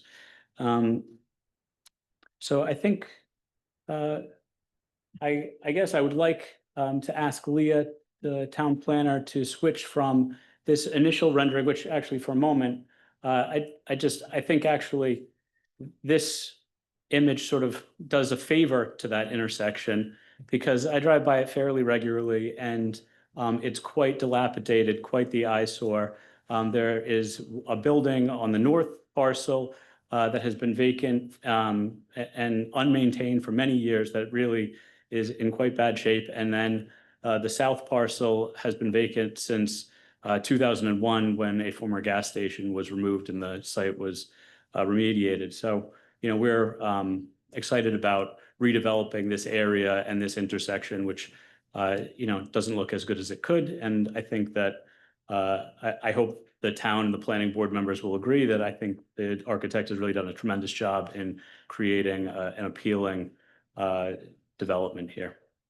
And with that, I'll turn it over to Joel from Union Studios. Just have your name and address for the record, please. Thank you, Christian. Good evening, planning board. My name is Joel Vanderweel, architect and associate at Union Studio. My address is 58 Batty Street, apartment 1 in Providence. Need the 02903. There you go. I'm used to writing it out. I wanted to introduce the project for a moment. This is the site as it is now. You're probably all very familiar with it. I've driven past it a few times. First few times I didn't notice actually anything there until I really had to focus to see, okay, this is the site that we're focusing on. Can you go to the next slide, please? A little bit about Union Studio, the office that I work for and that I'm representing. Next slide, please. We were founded in 2001. We have offices in Providence and Philadelphia. We've got about 36 employees now and growing. We do all different kinds of projects. If you go to the next slide. Our mission in all of these projects across all different types is to use the power of design to enrich lives and strengthen communities. And that's really what we're trying to do here with this project as well. Go to the next slide, please. This is just representative of some of the work that we've done. You see student housing, affordable housing, single family residential, mixed use Main Street, corporate headquarters, hotel, barn event spaces, civic architecture, housing. But probably 30 to 40% of what we do is affordable housing. I want to go to the next slide. Affordable housing of all types. We do entire neighborhoods, pocket communities. We do infill, mixed use, adaptive reuse, moderate rehabs, and prototype housing. So we work in affordable housing a lot, but we don't approach it differently than we approach our other types of projects. We treat it with the same level of seriousness and care within the constraints of working in affordable housing. Next slide, please. So this is the site in context. At the intersection of Sprague and Bristol Ferry and Turnpike, just adjacent to Route 24. Next slide. It's a little bit awkward because it is two separate agenda items. So we're going to try to treat them in order, treating the north parcel first and then the south parcel. But here's what they look like together. Aerial, I think from winter of 2024. Next slide. And the survey. Next slide, please. And here's the site plan for the north parcel. So we see two principal buildings here. The larger one is a 12-unit walk-up building, 3 stories, and the smaller one is a 3-pack of townhouses, so 3 units side by side. What we have tried to do here is to shape the public realm without overwhelming it in terms of scale. So the lowest points of all of these buildings is the corners where they're closest to the public realm. Put the parking in the rear where it's less visible, put green space in the front to create a buffer both for the residents and for the public realm, and to create some beauty in the public realm. It certainly, yeah, as Christian mentioned, it's a little bit dilapidated now, so this will definitely be a benefit to the public realm. Most of the infrastructure in terms of trash and parking and all of that is towards the rear and mostly out of sight. And the parking will be accessed for the north parcel from Sprague Street with a single curb cut. Next slide, please. This is a principal elevation of the 12-unit walk-up. So this is 12 units. It's 2 3-beds, 6 2-beds, and then on the 3rd floor, there are 1-bed condo units. We've really tried to carve away the volume of the building by creating a smaller footprint on the 3rd floor and bringing the eave lines down. So even though the overall ridge height is relatively tall, the experience of it from at grade is a little bit lower, and utilizing traditional materials and finishes and forms that would be at home in Portsmouth. Not trying to stick out like a sore thumb here, but trying to blend in and enhance what's already here instead of try to do something radically different. Next slide, please. Some floor plans for that building. I don't know that we need to focus on this, but you can see the arrangement. The 3 beds are to the north of this footprint on the ground floor, and then 2 beds on the rest of the 1st floor and 2nd floor, and then 1 beds on the 3rd floor. Next, please. And this is the principal elevation of the townhouses. So each of these will have a nearly identical floor plan, and each unit is 4 bedrooms. Again, playing a similar or taking a similar tack with the volume of this building, keeping the eave low where it's closest to the public realm, so that the perceived height of the building is lower than it actually is. And giving each residence its own entrance to liven up the front elevations and activate the space that's going to be in front of it. Next, please. Floor plans of the townhouses. And because it's two different agenda items, we've sort of broken up the bird's eye perspective to give you a sense of what the design looks like from an aerial view. So you can see those low corners of the buildings towards the public realm, shaping the shared green space in the front and putting the sort of the infrastructure towards the rear. Moving on to the south parcel site plan. A bigger building, but similar techniques utilized in this design. So green space towards the intersection, parking towards the rear of the building, this time with 2 curb cuts, so that there's an ease of circulation. It is again, keeping the low points of the building towards the public realm, and creating the most handsome or giving the most attention to the elevations that face the public realm, to put our best foot forward towards the community, and make this a attractive and dignified place to live. Next slide, please. Here are the principal elevations for this 25-unit apartment building. Again, mix of 1 beds, 2 beds, and 3 beds in this, with an amenity gym space on the ground floor as it's currently designed. Really working hard on that 3rd floor to make it read as a 2.5-story building, without losing all of the square footage up there. So from Turnpike, it will read as a 2-story building with 2 dormers side by side. And then the third floor is sort of engaged with front-facing gables on the north elevation, sort of diminishing the impact of that 3rd story. And then a porch along Turnpike as well to sort of soften the front elevation there, and give it a place for residents to relax. And then similar finishes on this building as well, clapboard and shingle and composite siding with traditional detailing, the way that we often like to do at Union Studio. Next slide, please. Floor plans, if you're interested. I'm curious about it because this would be my my income bracket, a place that I could live. And it would be exciting to see more opportunities for home ownership like this in Portsmouth. It's usually out of reach and not something I could consider. Next slide, please.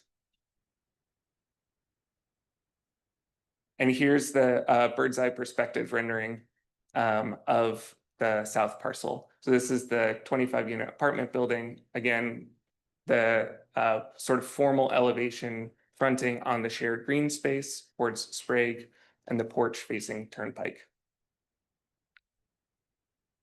One more. Here it is all together. So together they sort of create an impression of a shared space. Sprague is wide in this location, but together we feel like they create a sort of comprehensive feel to the development, and shape that public space really well. One more. Thank you. Any questions for the architect from the board? Great, thank you. Thank you.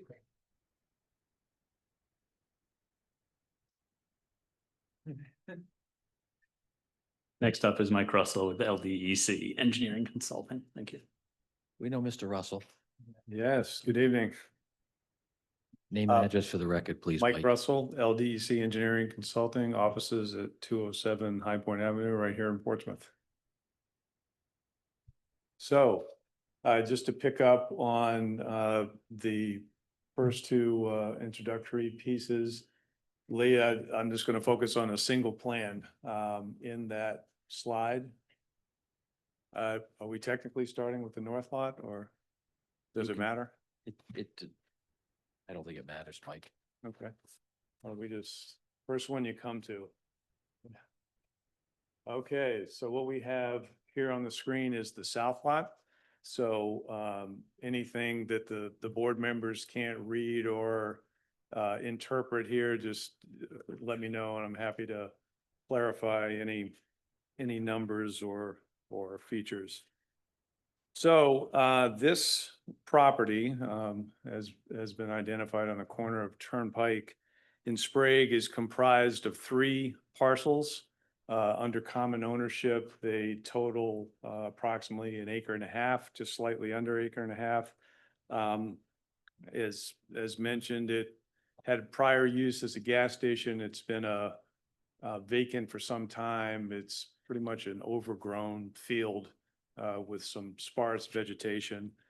Property slopes from the rear of the Sprague Street side of the property, more or less towards the intersection. There's a decent grade across that property, so that is also the direction of all surface runoff towards that intersection.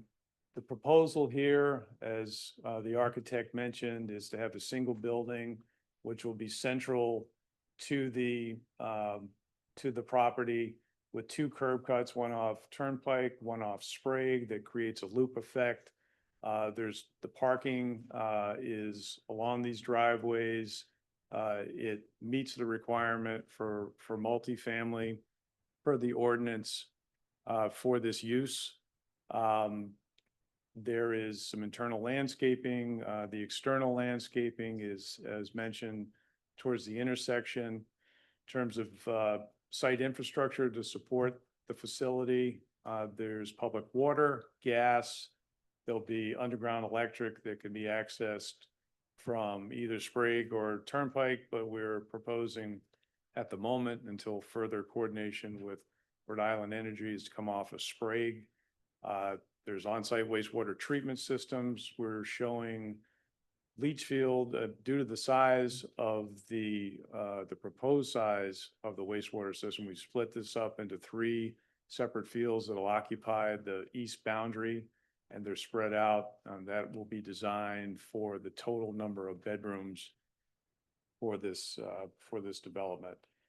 Stormwater management, which you're not seeing in full here, just conceptual, will be 2 underground systems that are on the south drive, underneath the pavement in the south driveway and underneath the pavement in the east driveway. And there'll be an open vegetated system in the landscape up at the corner of the property near the intersection.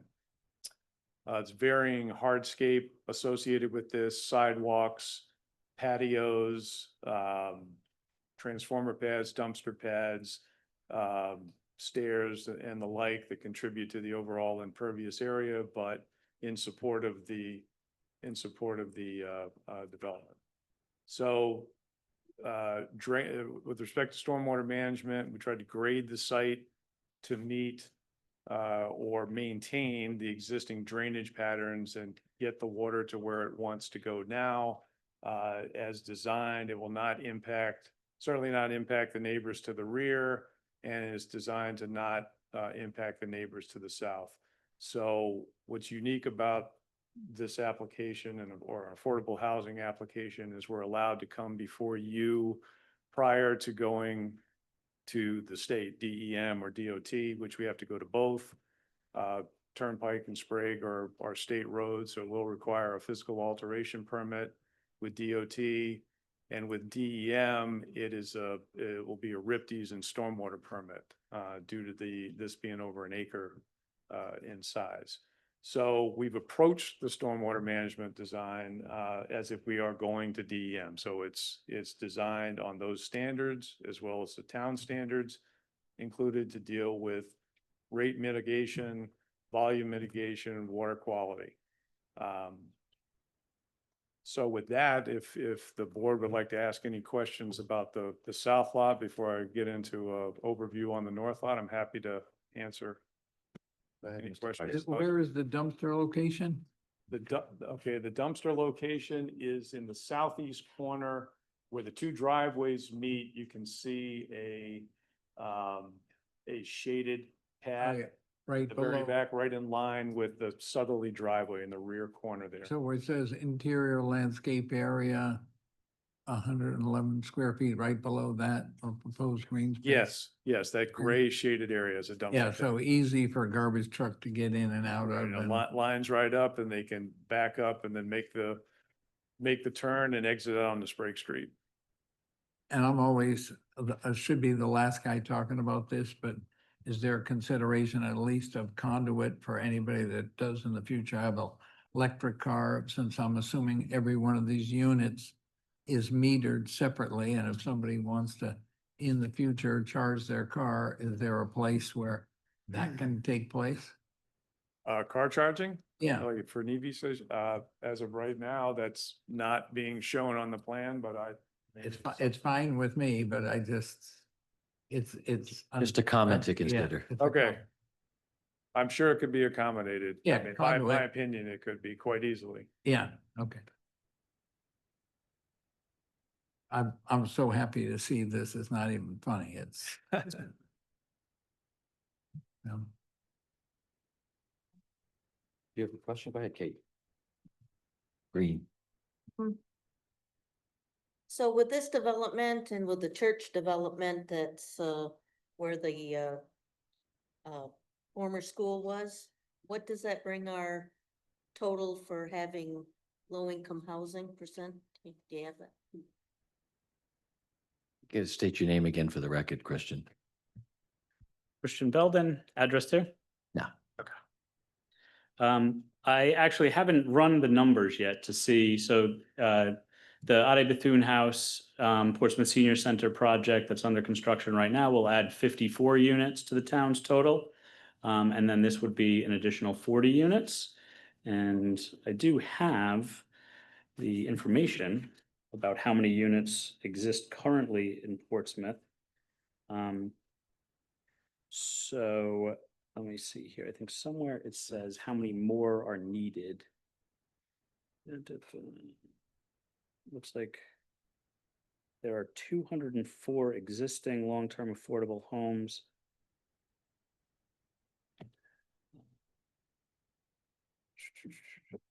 You know, I know it's in this, but I don't think I have that page. Oh, here we go. Portsmouth needs 562 more affordable housing units to achieve its 10% goal. So this will reduce that by almost 100 between Ade Bethune House and here. And while you're here, Mr. Belden, these will be open to all age groups, is that correct? Correct. Okay, thank you. Yes. Yeah, I mean, we wouldn't be including 3 and 4 bedroom units Right. here if it wasn't open to families. And is there any restriction to stop a person that meets the financial criteria that has a 4-bedroom that buys it as an investment and has 4 kitchen help people that who owns a restaurant? Because there's quite often a restaurant owner that brings in and needs to have more help, buys houses, comes to me and buys the house and then just has employees living in there.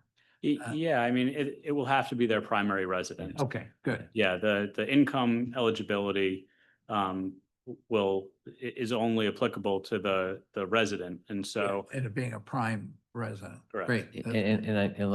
I believe you have to certify them annually, is that correct? Or when do you do that? There is a periodic certification. There are periodic certifications, that's correct. Thank you.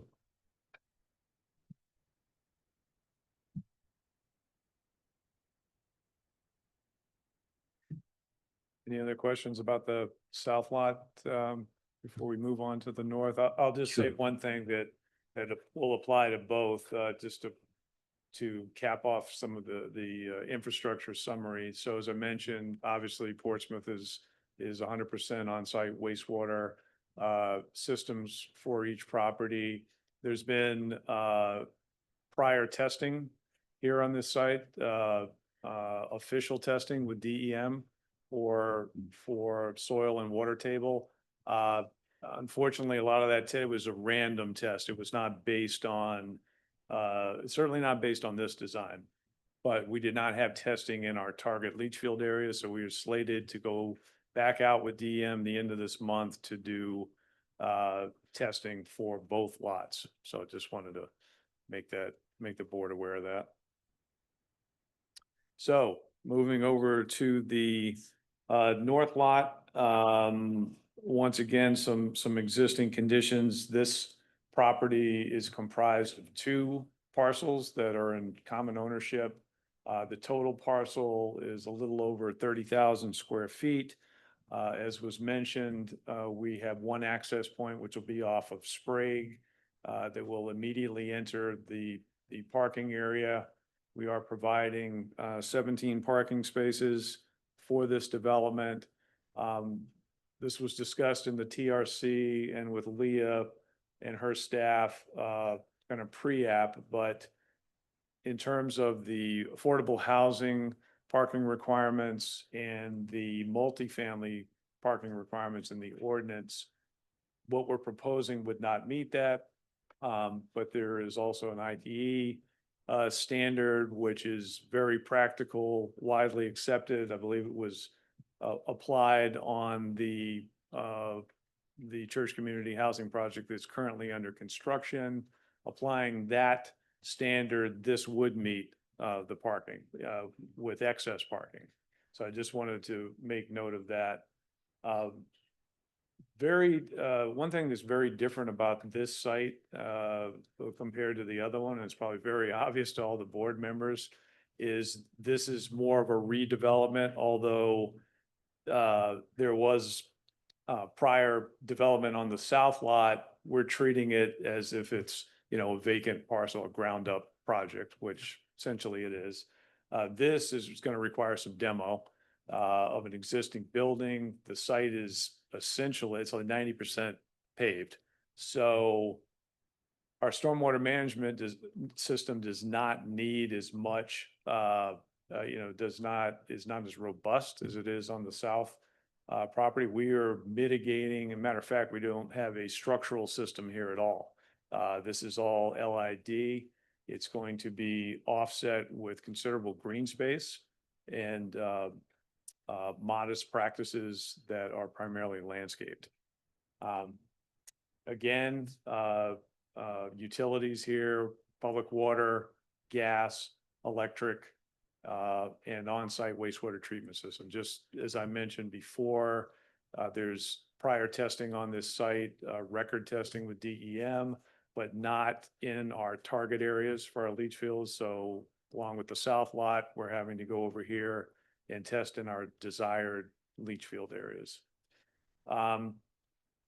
You'll notice a contrasting green there up at the intersection. That is more concept than anything else. So the lighter green on the property, and that rounding defines the property, is kind of an odd shaped right of way there, is our proposed landscaping for this property. As I mentioned, we have to go to DOT for a physical alteration permit. I'm sure the board members are aware of the Adopt a Spot program with DOT. It would be very nice for buffer due to the size of this lot. We've talked about this with church community housing. If that area could be converted to green space, I mean, there is some state infrastructure in there. There is some town infrastructure in there in the way of utilities, but it's something that we're going to explore with DOT, and it just increases the effective green space of the project and gets rid of a lot of that pavement, which is important for a lot of reasons. So with that, I'll take any questions from the board on this particular project. Any board member questions for Mr. Russell? No. Go ahead.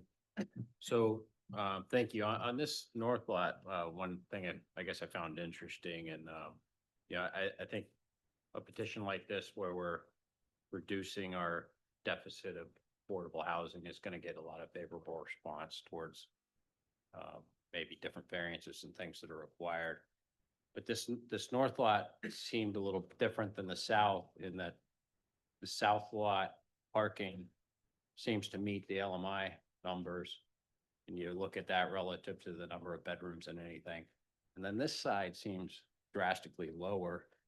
And it's not just that it's lower for the consideration of LMI. You know, if it wasn't LMI, it'd be, I think it was something like 31 spaces. It's 24 is sort of sounded like was the standard on the drawings. And then it's proposing 17, but there's like 34 bedrooms. So I was just kind of concerned with, it looks like the south is fine. I'm just wondering why this side seems to need a much larger density variance. And that's considering that you've got the affordable unit density bonus as it is, but a waiver from that. Just seems like between the density bonus and the parking, it's a lot tighter up here, what you're looking for than the south lot. So I don't know if you could speak to that. Yeah, well, I mean, I guess some of the obvious differences are the lot configuration, some of the other design standards you're up against, and namely the driving factor is, you know, following the church community housing's goal, vision, and directive. They want to have two separate buildings, you know, because of some of these siting requirements and the snowball effect of code on top of code. In code, this is kind of the resultant, where it's not really practical or feasible to add parking anywhere else, given this building configuration. So we felt that this was probably the best yield, you know, given the layout, the desired layout. But, you know, unfortunately, you know, due to the lot configuration, the size, some other constraints, we'll have to seek a variance there on for both of those categories. But as I mentioned with the ITE standard, if that is something that the board would follow, in this case, it would meet it, the parking requirement, which is a fraction of a space per unit. So it would be 12 spaces required under that design criteria, and we're providing 17. So that, I mean, it equates to about a half a car every bedroom.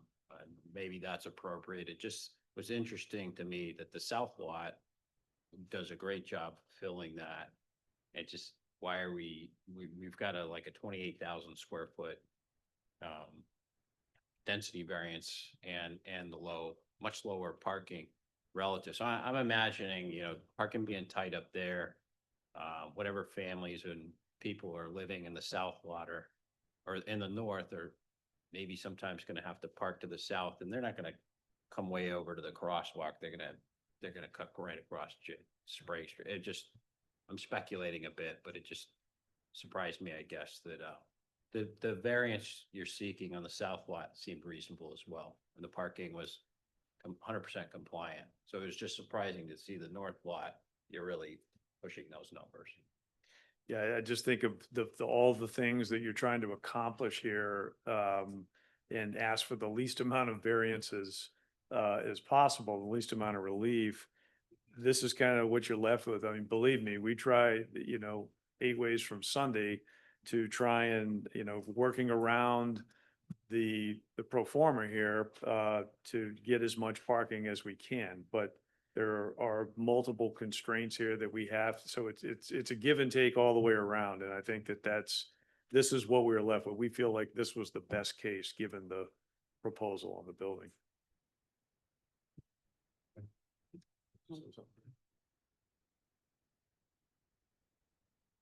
Christian Belden.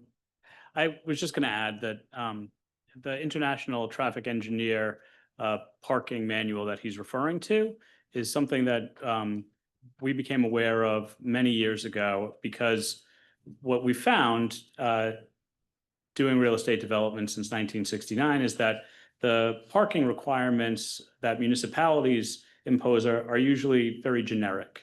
And the International Traffic Engineering guidelines are much more specific and accurate. So it takes into account the population that's actually going to reside in the proposed development. As you can imagine, senior housing typically has many fewer cars than family housing does. And it goes into great detail so that you can look at the specific development that you're proposing and see what the actual parking demands are in reality for that type of development. And so we have been using that standard when we're proposing the number of parking spaces for our developments that we propose, and it bears out, is what I can tell you. At every development that we do, we look at how many parking spaces we have at the rest of our over 700 housing units that we own and manage, and we see how many cars are actually parked in those developments, and how many parking spaces does the ITE say we would need for that development. And it is within a very, very tight margin of accuracy. And so we don't want to be proposing a development that provides inadequate parking, where there are going to be parking challenges. And what I can tell you is that that parking standard has proven to be extremely accurate. And while on the north side, we are just meeting the ITE's parking requirements, we are far exceeding it on the south side. And so there. Well, that's part of my question is if that's great, if this is defensible and you say, hey, look, we've looked at other similar developments and it really isn't more than, I'm sorry, it really isn't more than, that average and it works out. I'm all in, we'll buy into that. Yeah, you've got a selling point. Then it almost turns around to then why are we overdeveloping the other lot? It's just a big difference. That's all. Yeah, I mean, I think it comes down to wanting to provide for those anomaly, maybe once in a year events where the residents decide that they're going to throw a joint block party, right? And so you're providing some additional parking so that there is room for guests, and to make sure that we haven't somehow proposed a development that isn't a little bit different from whatever the ITE manual has used as their data set, as their survey when producing the required parking, so that, you always want to have some margin, if possible, of contingency there, so that you don't end up, at least we're trying to avoid having people parking on lawns and on the side of the road and those types of things. You got a question, Kate? Well, not a question, but you do know that bus 60 goes right by. Yeah, I mean, So basically, everyone has the ability to jump on the bus, so that also might reduce. Yeah. Amount of. It- I did the math. It will increase the town of Portsmouth's affordable housing percentage from 2.66% to 3.9% after that a Bethune House is done, and if this one is allowed to proceed and gets constructed. That's a lot. Thank you. Thank you. That's all I have. If there's any other questions from the board members on the north lot. Any questions, Site plan. Mr. Russell? All right. Question on the south lot, is there any remediation needed because there was a gas station there? I'm going to defer to the applicant. No, before the property was acquired by the current owner, there was a phase 1 environmental that was done that recommended ground penetrating radar and subsurface soil testing. All of those tests showed that the remediation was successful, even though it was done at a time under a different set of remediation standards. It appears that it was a very successful remediation and that there is no remaining pollution there. Thank you. I think we're good, Mr. Russell. Okay. All right. Thank you very much.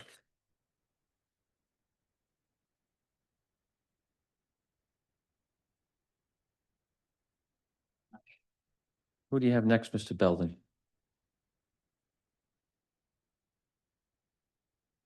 We don't have anybody else prepared to present tonight. I would just ask Leah to put the perspective back on the screen if that's possible. And I'm happy to answer any more questions that you might have, or if you have any questions for the other team members, I'm sure they'd be happy to take them as well. Any questions further for Mr. Belden? Okay, I'm going to open it up for public comment if anybody'd like to come to the podium.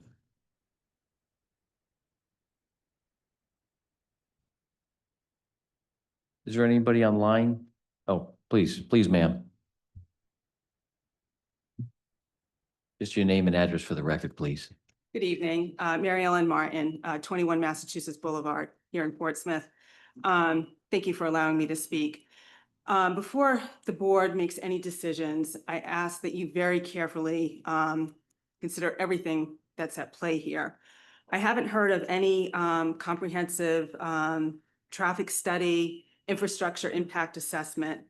If you could go to the first picture that shows the intersection of Sprague Street and Bristol Ferry.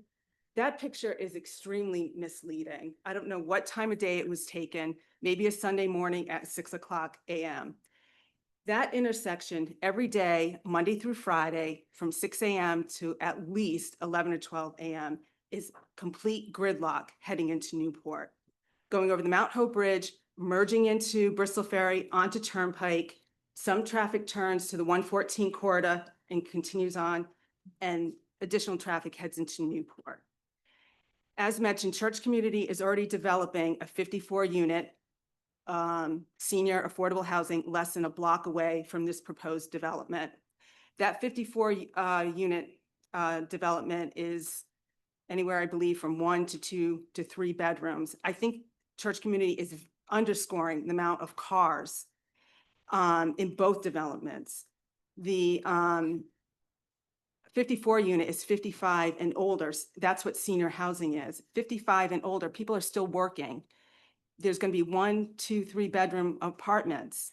That's 2-car minimum for most families, if not more, plus visitors coming to visit people in the units, as well as it's the proposed location for the new senior center and all that traffic.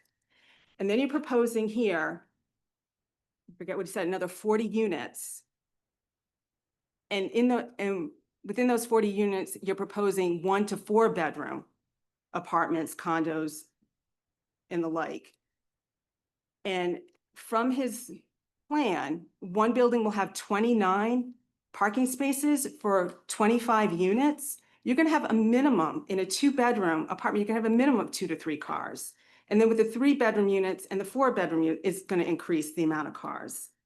And then you have the 15 unit, and they're only allowing 17 parking spots for that development. You're looking at hundreds of cars coming into an already congested traffic area. The Bristol Ferry road diet barely made it, and now you're considering adding, like I said, hundreds of cars. My other concern with this development is Church Community has an MOU currently with the town of Portsmouth, not only to develop the Ann Hutchinson School, but in that MOU is Cogshell School. Why are they not looking at that property? And why are they congesting all the affordable housing at the west end of town? That's not currently before us, so I can't. I'm just making a statement. I don't understand why they're looking at this location when they already have an active agreement with the town to explore another location at the other end of town, rather than congesting all the housing at one end of town, the western end of town. Trying to think. There was no mention of any study being done on our schools, on our emergency personnel. I don't know, the number of children that these buildings will be bringing in. So I strongly urge you to consider, there's definitely more information that needs to be provided. I believe a traffic study needs to be done in this area by an independent consultant, not one from Church Community, because I believe they have said that, traffic's not an issue. And this photo that they're showing you is completely misleading. And I also believe there needs to be an assessment done on our infrastructure and the services that will be needed to provide for the people coming to live into these units. Thank you. Hold on, let me see if any board members have questions. Go ahead, Mr. Tibbetts. To your point, and I think I share a little bit of that, but as far as the traffic study, I believe I saw, I don't have it in front of me, but the technical review committee, I think there was a comment that there is a traffic study in development. Now, I don't know if the petitioner can acknowledge that. He's nodding his head. Yeah. So I'll just, if you don't mind, I'll just kind of add to that, and it's maybe not even your responsibility. I think I brought it up in June. It's maybe more of a town level thing, is I'm a little more cynical that an independent, I'm sorry, not whether it's independent or not, but a traffic study limited to this development is gonna show a minor additional, it's gonna show the traffic count per hour at peak hours. And it's probably gonna say it's not a major impact and it's favorable. So a previous comment I made was if we looked at it differently at a town level and looked at the build out for the town, it would look much different, I would imagine. I don't know, I'm not saying it's bad, I'm just saying we're at a capacity constraint where it's not like we can widen our roads like some parts of the country, so. It's again, it's not even for you to address, it's just another twist on traffic studies, this town. No, I just, Christian Belvin, I just wanted to just correct the record in a couple of points. One is there are only 1-bedroom and 2-bedroom apartments at the Ade Bethune House. There are no 3-bedroom apartments. Number two, we do have, this is a pre-application concept plan review. We do have a traffic engineer, an independent third-party traffic engineer that has been engaged to produce a traffic study and report. And we're proposing 46 parking spaces on the south side, not 29. Thank you. Thank you. I just have. Oh, I'm sorry, Yeah, Mr. Belvin. Christian, I just want to bring up what you guys may not know. Just up on Turnpike, there was 24 units, 2-bedroom units approved. So it's going to be, when that traffic study is done, they need to also know there is about to get built another 24 units on the same road, just for the future in the traffic study, that's all. Because it's not built yet, but it was just approved, so when the person is doing the traffic study, they can keep that in mind. Okay, I guess I suspect that they will just pay attention to our proposal and development. I don't know. I mean, I only just wonder, okay, that's been approved, but as Mr. Tibbetts points out, there's a lot of properties to be developed that maybe somebody has envisioned right now that's coming in Yeah. after that. And so I just don't know where that line is, where Okay, you so- stop considering. So Yeah. I suspect that will be his response, is we're just going to look at the parking and the traffic that will be generated, the parking that's needed and the traffic that will be generated from this. And I'm not asking, I don't think that's your purview to look outside of your. No, I think it's just a nature of the problem that's more of a town. something for the town to think about. I do know that, to address Ms. Martin's question, both these parcels have access to a light, so I know that is at most one of the things we like to see in this, so you have traffic control right there. Yeah, So, plus yeah. East Main Road is just up Sprague Street. I mean, the disbursement from this location is great, it's not. So I'm again, very happy for. Yeah, and I would just remind everyone that there was a daycare facility there. That's the building that's remaining, was a former daycare facility, former Chinese restaurant. Before that, and across the street, there was a gas station, and they were all producing traffic. And so I don't imagine that what we're proposing is going to exacerbate or make an unlivable or unacceptable situation. thank you, Mr. Belvin. Yeah. Any other abutters or interested parties want to speak?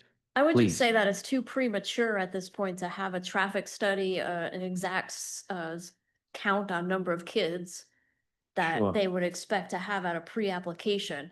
But it is your responsibility as planning board to specifically ask what you want to see. So if you want to see the traffic study, if you want to see a feasibility study on schools or public services, you can ask for that for the preliminary plan. And we've already talked about this with the applicant, and they will have a traffic study. And I've already asked that number of how many school children do they expect to see with the outcome of these buildings. Thank you. Hi, name and address for the record, please. Nancy Grieve, 110 Thayer Drive. I honestly thought Ms. Martin and I would have had two different things. I was also on the traffic. I will not go that. I just have one question then for Mr. Belden. Since these are condo and they're going to be owner owned, what is the deed restricted? I have a little background in this. That's why I asked this Sure. question. So we'll run these the same way that we run all of our home ownership units through our land trust model. We'll retain ownership of the land and ensure that upon resale, the units will have to be sold to people that meet the same income criteria that the first owner met when they purchased it. So it will remain affordable in perpetuity at the same levels that it exists when it's first finished. At what percentage? I'm sorry. Yeah. Nancy Grieve again, at what percentage? I think we had testimony already. You had 25%. 11 at 50% AMI. No, I meant at when they sold the house. When they sell the condo, deed restriction usually said that then they can't sell it at right now, houses are selling at exorbitant prices. Sure. If somebody buys it, the deed restriction would restrict the percent they can make on their condo. Okay, I'm not familiar with that, but maybe Mr. Belden is.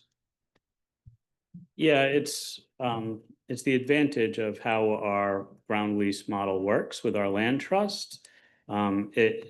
Because incomes increase over time, if you're buying one of these condos from us and you're earning 80% of area median income and just thrown out rough numbers, you're able to afford $250,000. And then in 15 years, you decide to turn around and sell it. The ground lease that comes along with the condo will require you to sell it again to somebody earning 80% of AMI, but their income, as long as things continue the way that they have forever, their incomes will have increased, and so now they'll be able to afford to pay $300,000 or $350,000 or $400,000 at that point. So there's no set. The short answer is it's not a ground lease. It's not a deed restriction. It's a ground lease that enforces the affordability. And so there isn't a fixed limitation. It really is just tied to the increases of incomes over time and just making sure that it's being sold to people that meet the same income eligibility that you met when you purchased it. Yeah, I would just add that we have 112 properties in our land trust now, single family homes. And on average, and some people buy the house and they sell it in 3 years, 5 years later. Some people sell it 20 years later. On average, their net profit is about $170,000. So it's not the same kind of return that you would see if you owned the land and the home together, but we're taking renters, turning them into homeowners, and they're building equity. Thank you. Sir.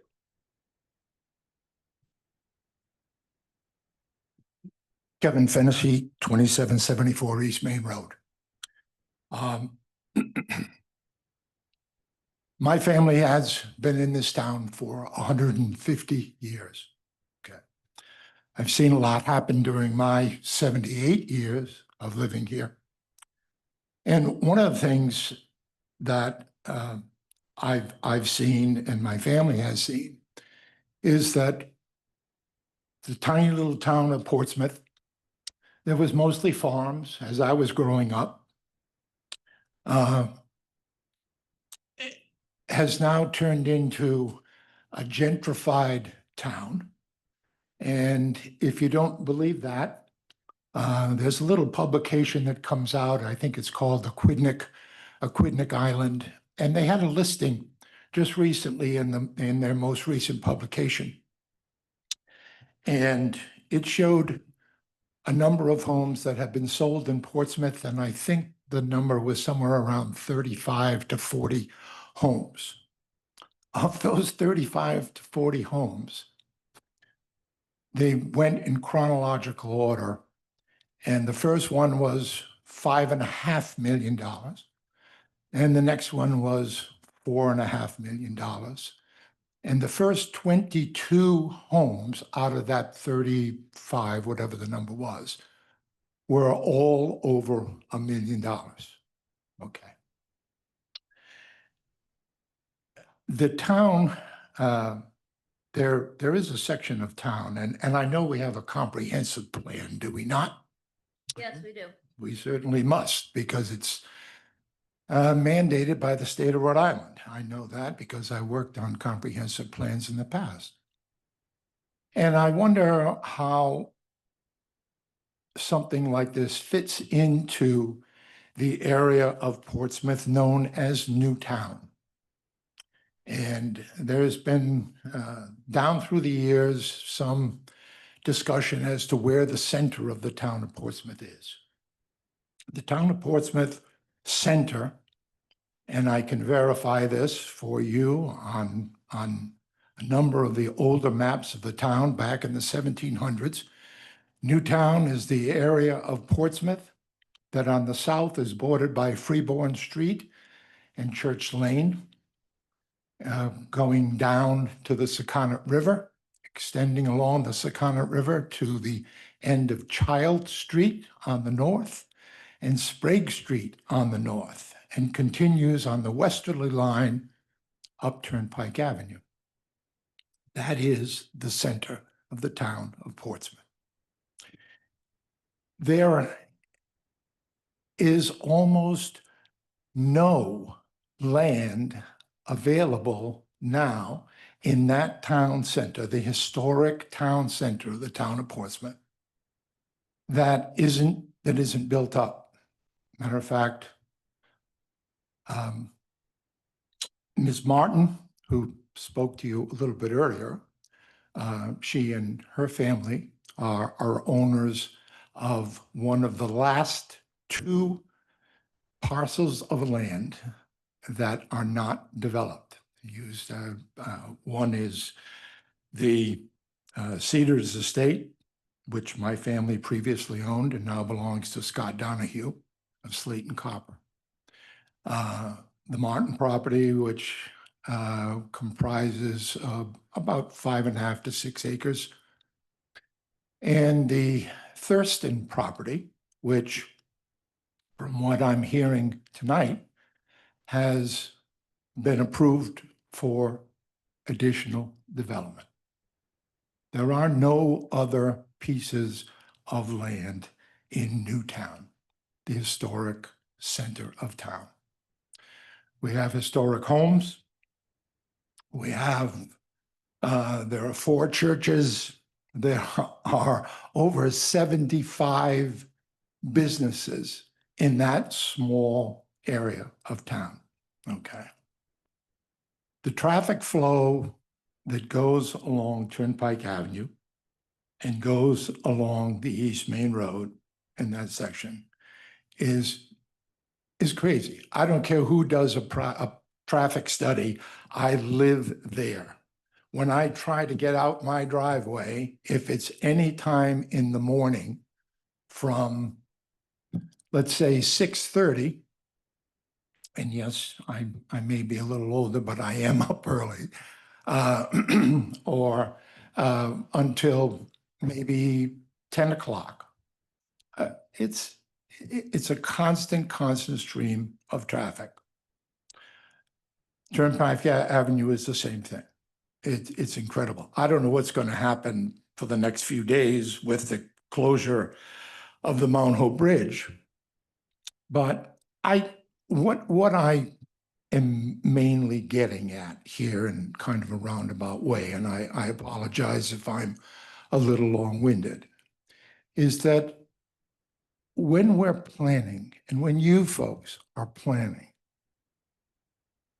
to do something or to approve something that's going to be done in the town, it needs to be done very carefully and taken into consideration the fact that this is not the sleepy little town of Portsmouth anymore. This is a town that is very, very busy. And I, for one, don't particularly like that, but That's the way progress goes. If we're going to bring people into the town of Portsmouth to live in whatever,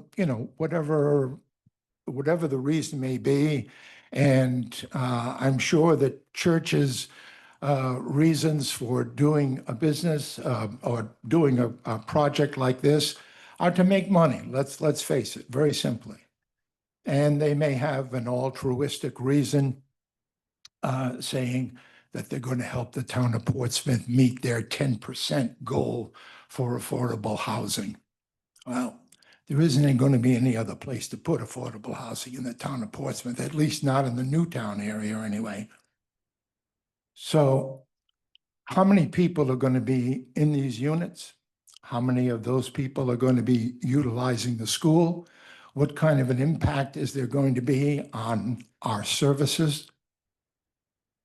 And police and fire right now, last time I spoke with the chief, he told me that there were 10,000 tickets for various reasons, either traffic stops or other automobile violations that were issued last year.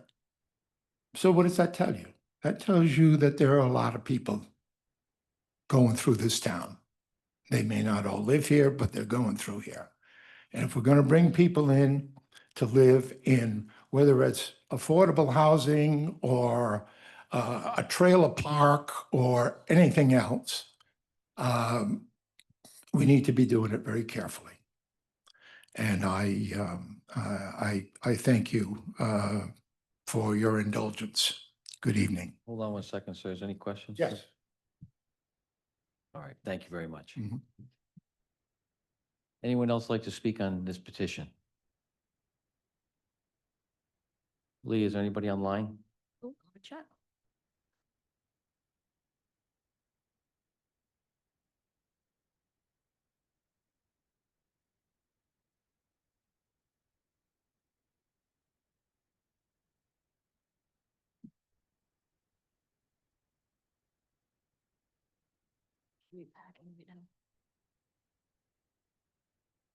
There's nobody online. Okay, thank you. So it's a pre-application. There is no vote tonight, no formal vote. But I'll close the public hearing piece of this, and if there's anything board members would like to say for the applicant to hear. I know that there were some comments on, do you have any? No, Oh, okay. I know there's some comments, and Mr. Belden, I appreciate the fact you are gonna do a traffic study, is that correct? So you heard that there's some concerns about children in the school system and the infrastructure impacts. Maybe you could address that when you come back, if that's possible. And I think that's the ones that I captured. Is there anything else from the board? Parking, yep, and maybe some additional insight into your parking analysis would be great. I'd like to make a quick statement. Oh, Go ahead. Church community, 100% for the longest time has been looking out, number one, for the poor people in town, and they are nowhere near as interested in making money as it is making it affordable for people to live on this island. I've dealt with them for a long time, and I know for a fact that their heart is in the right place. Thank you. Did you have a call up? Go ahead, Mr. Belden. Thank you, Mr. Harding. I would just like to follow up on that. Just for the record, we're a 501c3 nonprofit organization. All of these developments receive funding, if we're lucky enough to get them approved and funded, through state and federal funding mechanisms that limit what we are paid in terms of our developer's fee as compensation for our efforts to develop these. So this is, in order to stay in business, we need to do developments to earn developers' fees. In order to grow, to be able to try to meet the massive unmet need for affordable housing on Aquidneck Island in Newport County, where we work primarily, we need to earn developers' fees from doing development. But as Mr. Harding has just pointed out, it is all in furtherance of our mission as a nonprofit affordable housing real estate developer. It is not driven by any profit motive, because there is no profit taking happening by any of the board members, as there would be in a for-profit company. Thank you. Ms. Gleason?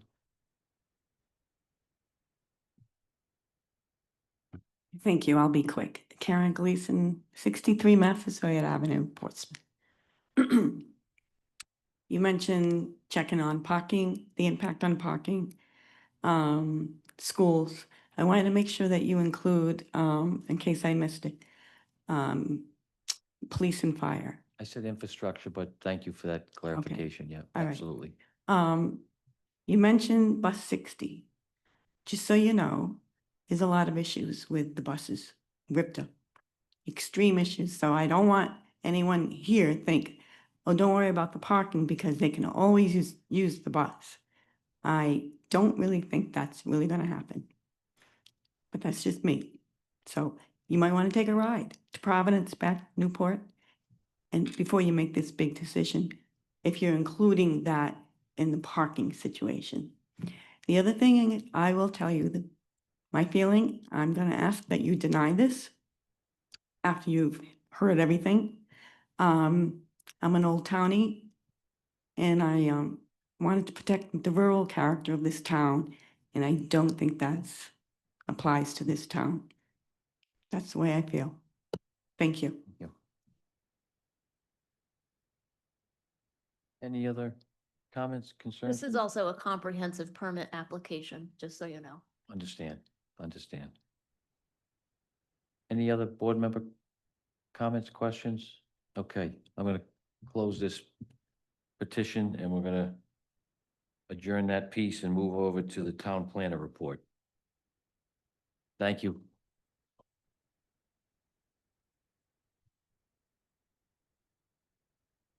Take care. Have a good night. So under the town planner report, there are 4 administrative mergers or administrative subdivisions that have been approved. One was on Indian Ave, which was a minor subdivision involving no street creation or extension by the Peckham brothers that I approved back on June 9th. One was an administrative merger property located on Vanderbilt Lane that I approved on July 16th. Another was an administrative merger at 0 Massachusetts Boulevard, owned by Tim Cathcart, on July 31st. We've already discussed the corrective plat for the Cutler Court subdivision, discussed earlier in the evening. And then the last one, at the last June planning board meeting, Mr. Chris Harkins came before the planning board and discussed the 6 outstanding issues that need to be completed.